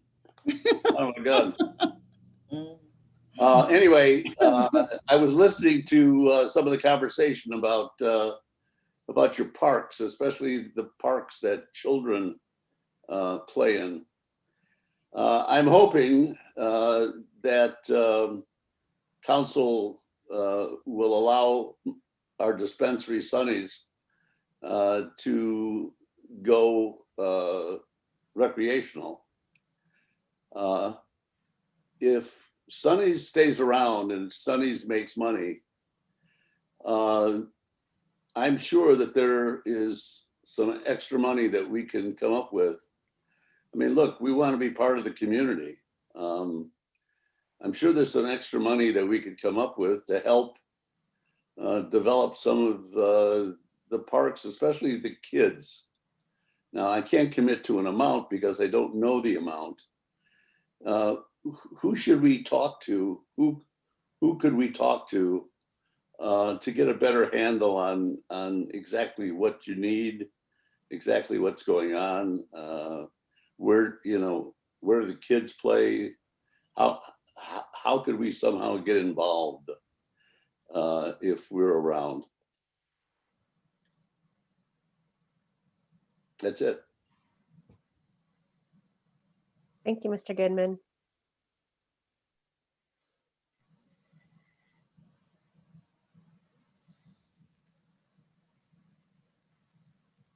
Hello? Hey, Garrett, we can hear you. Oh, okay. I'm going to do 3 quick comments very quickly. One, I know there was a discussion about the police thing, but in including in that, I know that I'm just going to be really direct. Quentin Williams was murdered last year, and I've heard just a lot of concern about I guess, where that investigation's standing and relative to our department. So I don't know the specifics. I know the police have their processes, whatever, but I think that that's something that needs to be included in that because that's a major concern. So I was in the barbershop with him maybe like a week before he was murdered. And so that really affected me. So I hope that our police department is taking that seriously. So hopefully that comes up sometime with the department. The other concern is that with the committee to do the negotiations with the new city manager, precedence, again, is very important. When I was on the council, myself and former council member Andy French took opposite sides on a number of occasions. But when we had negotiations, even when he voted against hiring Dr. Mitchell, he was appointed to the labor committee to negotiate our contract. So when I looked at the 3 people who were chosen, I had a concern there because normally you usually include one person who takes an opposing vote on an issue when that does happen, to make sure that's a well-rounded process. So that's a recommendation. You might want to revisit that because I think that's again, these are things that have happened in previous councils to ensure fairness and a sense of kind of collegiality and thoughtfulness in decision making. So I would recommend the council consider that. So finally, about the manager thing, I'm just going to be very, very frank. The council still needs to do a training on the roles for council and manager, because I think a lot of times what happens in what harms our city is when we hire a manager and we put on them the responsibility of solving the problems for the community, when really that's what the council's elected to do in being policy leaders. And so what happens usually is there are groups of, like Councilmember Williamson said, which I kind of think it's a little nefarious in saying that, is, more engaged citizens who come out and lobby with the manager, and that lobbying turns into policy recommendations to the council that has been filtered through those community members. One of the things I feel like our last manager said, I think that was really important, and it's really in line with kind of ICMA, is the manager works and advises the council and is not a backdoor for special interests or particular groups or segments of the community to lobby the manager on behalf of the council, like to the council, right? So that's one of the things I would say the council really needs to do role training and go back, like Councilmember Lanou said at one of the previous meetings, and watch in detail the presentation from Attorney Scott Smith, because he really breaks this down. Thank you. Thank you, Garrett.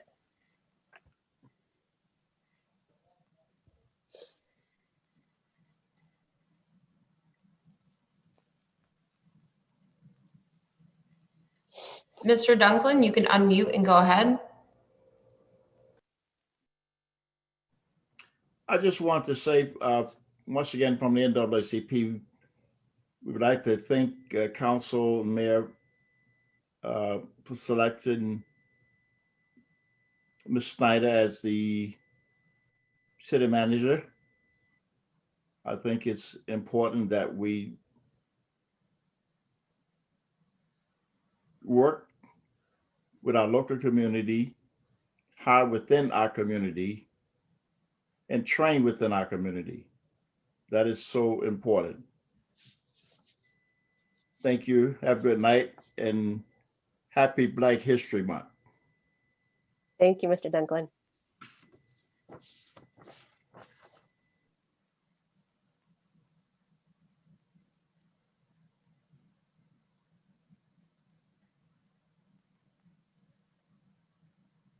Sonia Brown.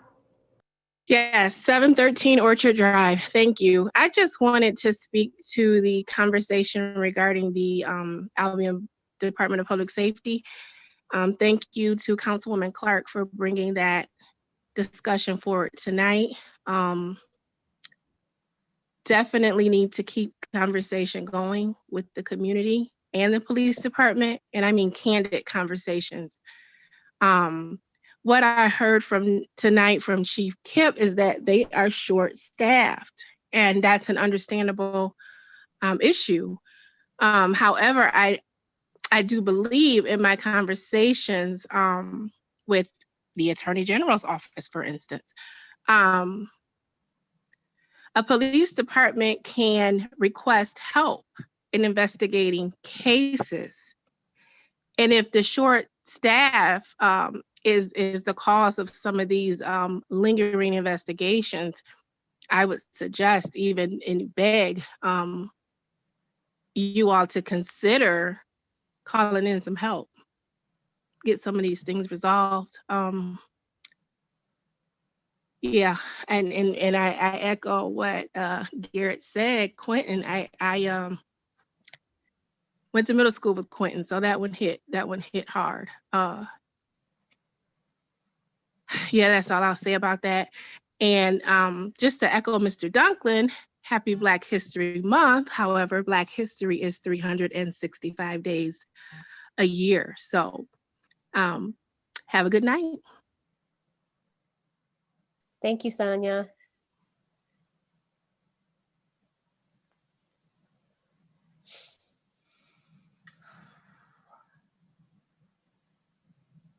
Matthew Johnson, go ahead.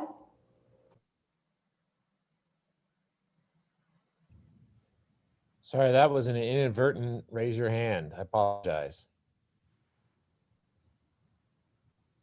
No problem. Thank you for joining us, Dr. Johnson.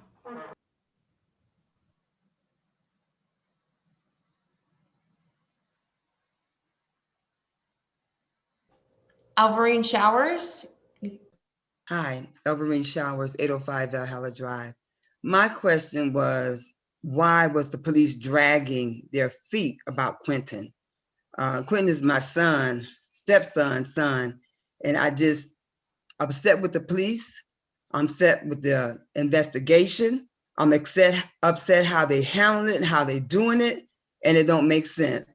You know, I understand that you say that you're short on people. When Quentin told you who shot him, and he wrote it out before he died, he told them, and I don't understand why are they dragging their feet. I see these people, and it just disgusts me. It boils my skin that they just get away with murder and nothing is done about it. I'm very upset. And I'm trying to keep my family down low key, but they do nothing. The police do nothing. When does it come to case? If you had lost somebody like that, what would you want to be handled? How would you want it done? Wouldn't you want it to be done quickly when you got the evidence? I'm upset. I'm pissed. And I don't understand. I do not understand. I'm hurting, my family is hurting, and they walking around here doing all kind of stupid stuff and still living, still getting away with it. When does it stop? When?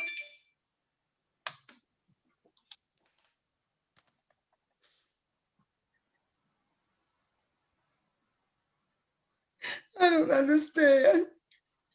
I'm hurting, I'm upset, and it's not fair.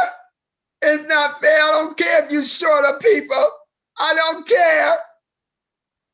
I want something done. I want something done now.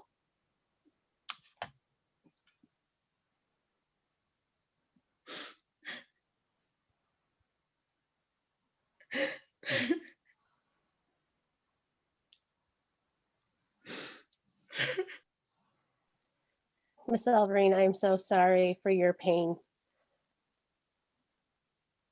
And I know it took a lot of courage to be here in front of us to express your grief. It's just not me that's going through it. It's the rest of my family, my kids, his wife. It's like terrible. And they picking with other people in the community and they scared to tell on them. Tell on them. Get them off the street. Tell on them. It don't make sense.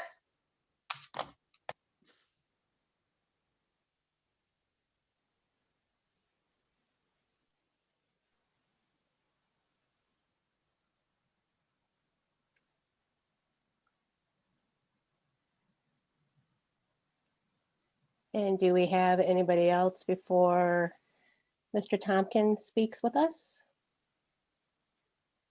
Yes, go ahead, County Commissioner Gary Tompkins. All right, well, certainly, thank you, Madam Mayor, council members, City Manager Haley Snyder. Good evening, folks. Gary Tompkins, your County Commissioner. As we all know, COVID has taken countless toll on all of us collectively from a variety of ways. With that being said, as part of the senior millage, we created a social isolation committee, which has put together its first draft of its report that will be finalized and presented to the full committee in March. This subcommittee is reviewing how senior millage can use its resources to address the issue, especially during COVID and beyond. We know that many seniors are sheltered in place, have been sheltered in place for a number of months with very little contact, even though maybe without family members. And our ability is to work very hard to try to see how we get out into the communities and make sure we're addressing this very important issue with respect to social isolation. So with that being said, just more to continue as we go on. For those County residents, certainly that are 65 years and older who want to get their COVID-19 vaccine and maybe have not signed up for it yet, you can call 269-441-0912 to schedule an appointment. Please understand when you do call, there's a heavy backlog. There's a lot of folks that are lined up. You should expect to call back within a certain period of time, within 36 hours.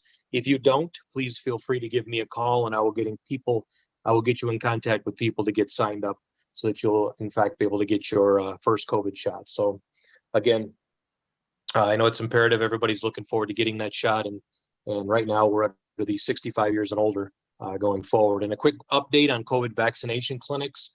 I communicated with the health department today.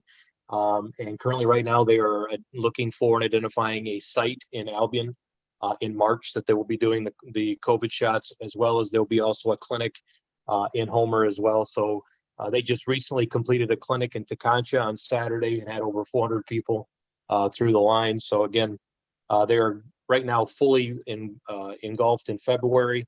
So it looks like most likely March will be our time. So they're going as fast as they can with the amount of doses that they're able to get in as they're receiving. And kudos to our County Health Department for all that they've done. We'll continue to. So stay tuned for more details on that. And again, if you have a senior that you know that's having an issue, maybe has signed up and they haven't heard anything, have them reach out to me and I will definitely get them set up and get them scheduled so that we can make sure that they're getting taken care of to get their shot. On January 27th, a meeting was held with the sheriff, the prosecutor, some local township officials, and myself to have a substantive discussion on the illegal dumping issues that continue to plague our areas. We certainly have to get something done. We know that it's something that continues to increase. A short-term plan and a long-term plan is being assembled to address these issues. The goal is to bring in more people into the discussion, including area municipalities, and eventually, hopefully, to get the entire county on board. But you know, this is money that's being spent amongst the townships. I'm sure again, also the city of Albion, having to clean up a lot of these areas that it's about money that you folks don't have. So we got to find a way to start actually getting something done for this area. So stay tuned. I'll continue with more on that. The County Solid Waste Program has recently installed sharps disposal drop boxes to not only Albion City Hall, but also the Regional Law Enforcement Center in Marshall and the Toro Building in Battle Creek. These drop boxes, funded through Firekeepers Local Revenue Sharing Board grants, will increase sharps disposal access for County residents by providing a year-round collection of those sharps. The drop boxes are for residential use only and require the sharps to be placed in a shatterproof container. Things like needles, syringes, lancets, and auto injectors are allowed. So certainly, if you do have those items that need to be disposed of, Albion City Hall now has that available through the Solid Waste Committee. My monthly newsletter, those of you that don't have it, if you'd like to subscribe to it, totally free and discreet on your email, you can email me at Tompkins, TOMPKINS, cc7@gmail.com. In the newsletter this month, I highlight the 2020 substance abuse admission data for 2020 in the area in Calhoun County, which reflects an increase of about 2% in alcohol admissions and about a 2% increase of meth admissions overall. And that's particularly alarming. As you know, we've worked very hard on the opioid front to try to reduce the amount of opioid usage. And unfortunately, meth is a cheap and easy way and easily able to get a hold of. And we're starting to see a bit of an increase there. So we're going to highlight that and work on that very closely. Additionally, I also highlighted the 2020 prevention outcomes, which is for our local Albion Homer Substance Abuse Prevention Coalition, achieved a 95.3% achievement, which is the third highest in the region. So congratulations to them. And then also included is the Narcan usage overdose report, which is quite alarming as it saw about a 37% increase in usage. So as we all know with COVID and everybody's dealing with a lot of other things, it'll be paramount as we start to come out of this pandemic. There's going to be a lot of issues that we're going to need to deal with, and these areas will be paramount in terms of dealing with those. And then finally, as you folks very much know, that I'm all about infrastructure and bridges and things of that nature, and I've talked a lot about it. I also highlight this month is the bridge funding that's done in the state of Michigan and its inability to fix our bridges timely without creating closed or dangerous conditions, i.e. you folks in the city of Albion have North Albion Street Bridge, which is down to one lane. It's almost to a point where it's going to be a failed bridge, and therefore it's going to be closed. We have several other bridges, not only in the eastern side of the county, but also in Calhoun County, that are poor and closed, causing issues with residents, businesses, farmers, and many, many other people. Quite frankly, we're at a point where Act 51, which you know this is the main source of funding, simply doesn't do it justice, because those grants work in 3-year cycles, and if you're not able to get those grants in those 3-year cycles, you have to wait between 4 and 6 years again to be able to get your bridge funded, and I don't believe that's the way to go. So I'm going to continue to push my plan up at the state legislature so that we can actually get something done and actually get the locals their money so that you guys can deal with the bridges and the roads that you need to deal with. So with that being said, a lot of things going on in the month of January as we head into February. And again, Looking forward to working with each and every one of you. And please don't hesitate to reach out and contact me if you need anything at all. With that being said, all of you have a very nice evening. Thank you. Thank you so much, County Commissioner. We appreciate all the work that you do, keeping us updated on county happenings, but also just always keeping Albion in the forefront of your thoughts and work. We appreciate you. Thank you.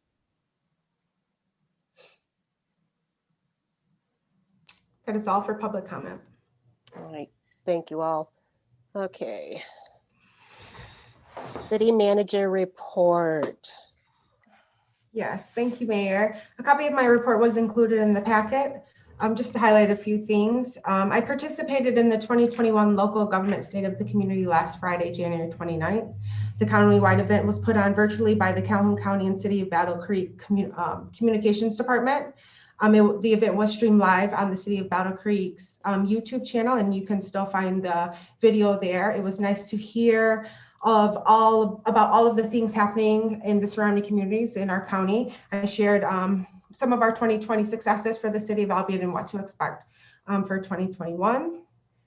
Just an update on the sidewalk improvement project. That project has been put out for bid. As a reminder, council approved to repair, replace, and install handicap accessible ramps at street intersections within our community.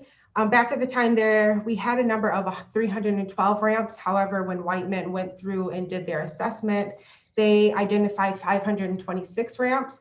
So we are dealing with more than we originally thought. But the project has been put out for bid, and with the bid opening scheduled for Tuesday, February 16th. So that project will come before you for final approval.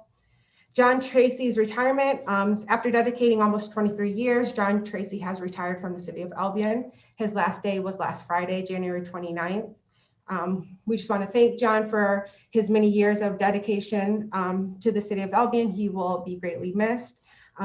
Ian Arnold, I introduced him at the last council meeting. He has been hired to replace John. This is his start of his third week, so he is eager to get going here in the City of Albion.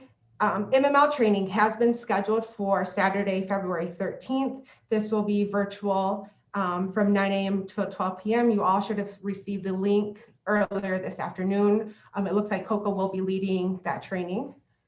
And then City Hall operations, just as a reminder, our City Hall, the front lobby continues to remain open. However, with limited hours, we are open to the public Monday through Friday from 10 a.m. to 3 p.m. However, we still are encouraging residents to utilize the online payment method in the front drop box to kind of continue to social distance and be as cautious as possible. And that is all for my report. Do we have any questions for City Manager Snyder on her report? Yes, Councilwoman Lanu. Thank you, Mayor.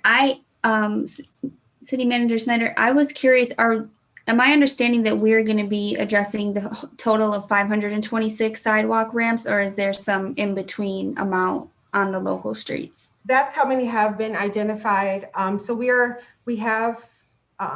The project has been designed to address these ramps. However, we are limited with what's available in our sidewalk fund. So depending on what those estimates come back when we open those bids, we may have to reevaluate what ramps we do address at this time.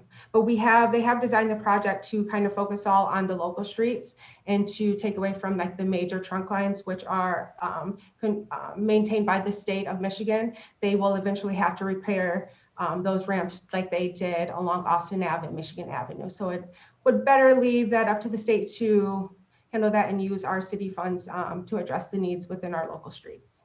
Thank you. Any other questions about the City Manager's report? All right, council member comments. Yes, Councilwoman Lawler. Thank you, Ms. Mayor. I have two inquiries. I had sent a message asking about foreclosures because I had seen that the governor and the lieutenant governor was saying about foreclosures So I was wondering,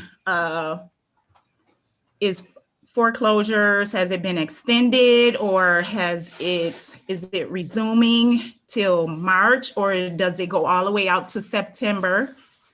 Another thing that I wanted to inquire about is, I heard they said something about the Calhoun County Land Bank is offering some kind of grant or something for the recreational marijuana facilities. So those are just my two questions. If I can get them answered tonight, that would be great. If not, I will take it in an email. And I would like to call Privilege, Ms. Mayor. Yep, not a problem. Thank you, Councilwoman Lawler. Councilwoman Clark? Yes. I think that we should all, for those that pray and do that, we should pray for the family that is dealing with the death. I know that from working in mental health, that the death of a child is one of the more serious grievance processes that you go through. It's harder than when somebody gets sick or die, or when it's an older person or die or something like that. It's just something, it's something deep inside a mother that it kind of just lingers. So I just ask that when we have time, that we think about that family. I also want to make public to the community that Summit Point Housing has funding available for anybody that is facing eviction.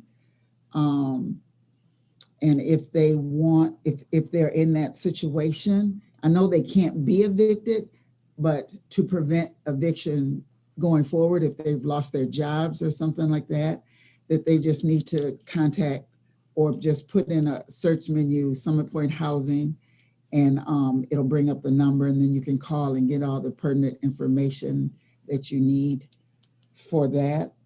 And also it was one other thing, and I think I just did a KIP move. I think it just went. Well, thank you for that information, because that is valuable for our constituents who may be in that situation. So we appreciate that. And if it does come back to you, you can just raise your hand again. Mayor Pro Tem Jackson. Yes, may I address one of the questions that were in the chat that we haven't said anything? So in the chat, it came up about, I do believe 806. I think it's 806 South Eden Street. A tree fell on this individual's truck, her son's truck. And to my knowledge, it is the property of ours. I don't know that, but can somebody please investigate that situation there?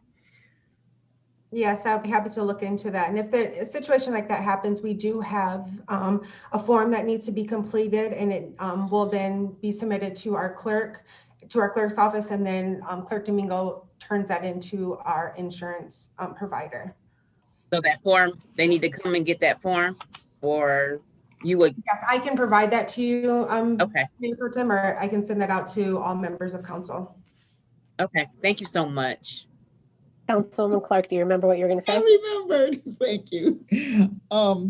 The other thing is, I did some research. I knew we were going to be talking about the marijuana, and I appreciate the people that came forward to talk. I did visit the facility and got a tour, and a lot of information and stuff was shared with me, like I shared at the last meeting. But on top of that, I do want to put some food for thought out there before this comes back. Regulations were always put in place for the lawless. Currently, yes, it's a medical place, but at the same token, they made the licensing and put the regulations around alcohol for the purpose of to control and stop the use of people that were bootlegging, okay? And through centuries, that's what's always happened. the people that don't participate in things like that, those laws don't apply. You understand what I'm saying? But for people that do and maybe take it further than what it needs to go, it's a necessity to put regulations in place. So what am I saying? What I'm saying is, do I agree with people that necessarily smoke it? No.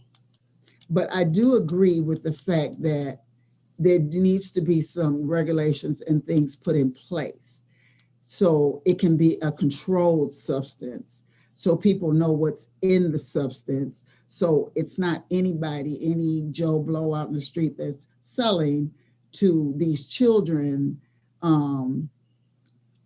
It gives the police more leverage to be able to move out and take care of that type of thing. Because what I've researched, the tendency is once you do regulate that, because they're licensed through us and the government regulates their sales and things like that, that it then causes the street value to diminish tremendously. And that's something you guys can also research before we talk to it. So just information only, not saying one way or the other, just giving you information to think about. Thank you. Yes, Councilwoman Lanu.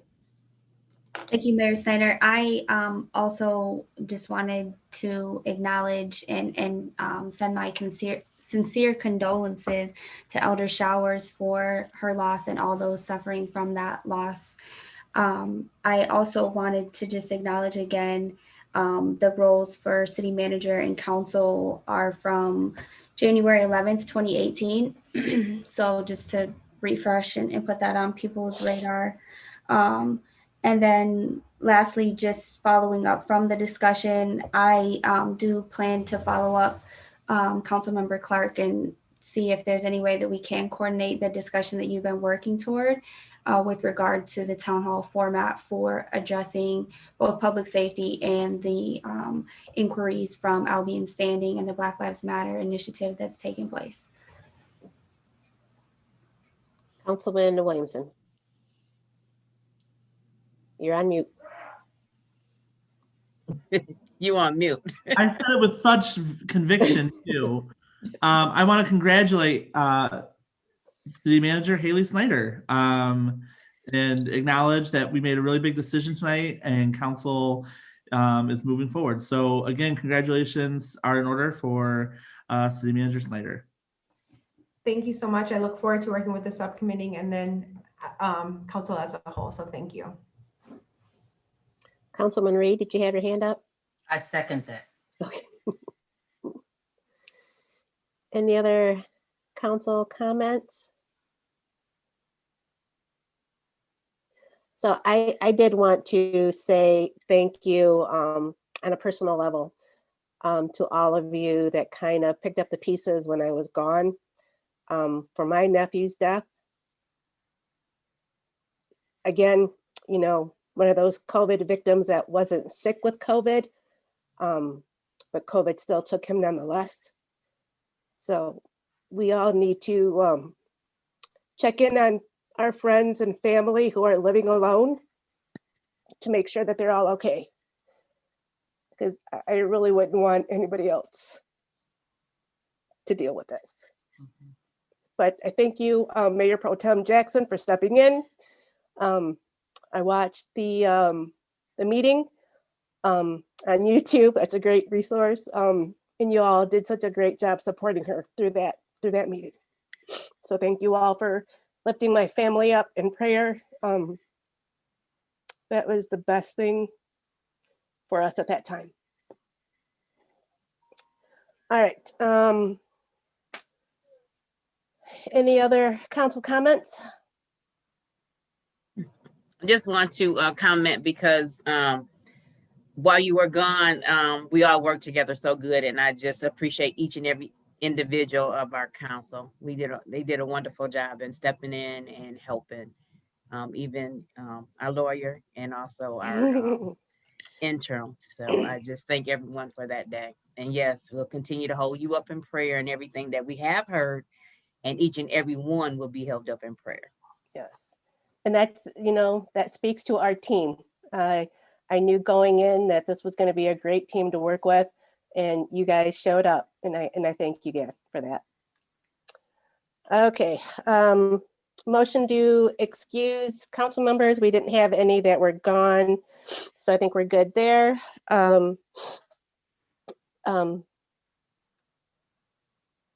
Jill, do you want to do a final roll call for us? Do a motion to adjourn. I would just do a motion to adjourn. And then she Sorry. can do a final roll call. Yeah, motion to adjourn. So moved. Second. City Clerk Domingo? Member Clark, Yes. Reed, Yes. Jackson, Yes. Lanu, Yes. Williamson, Yes. and Mayor Snyder. Yes. All right, everyone, you have a good night. Have a good night. Good night, you guys.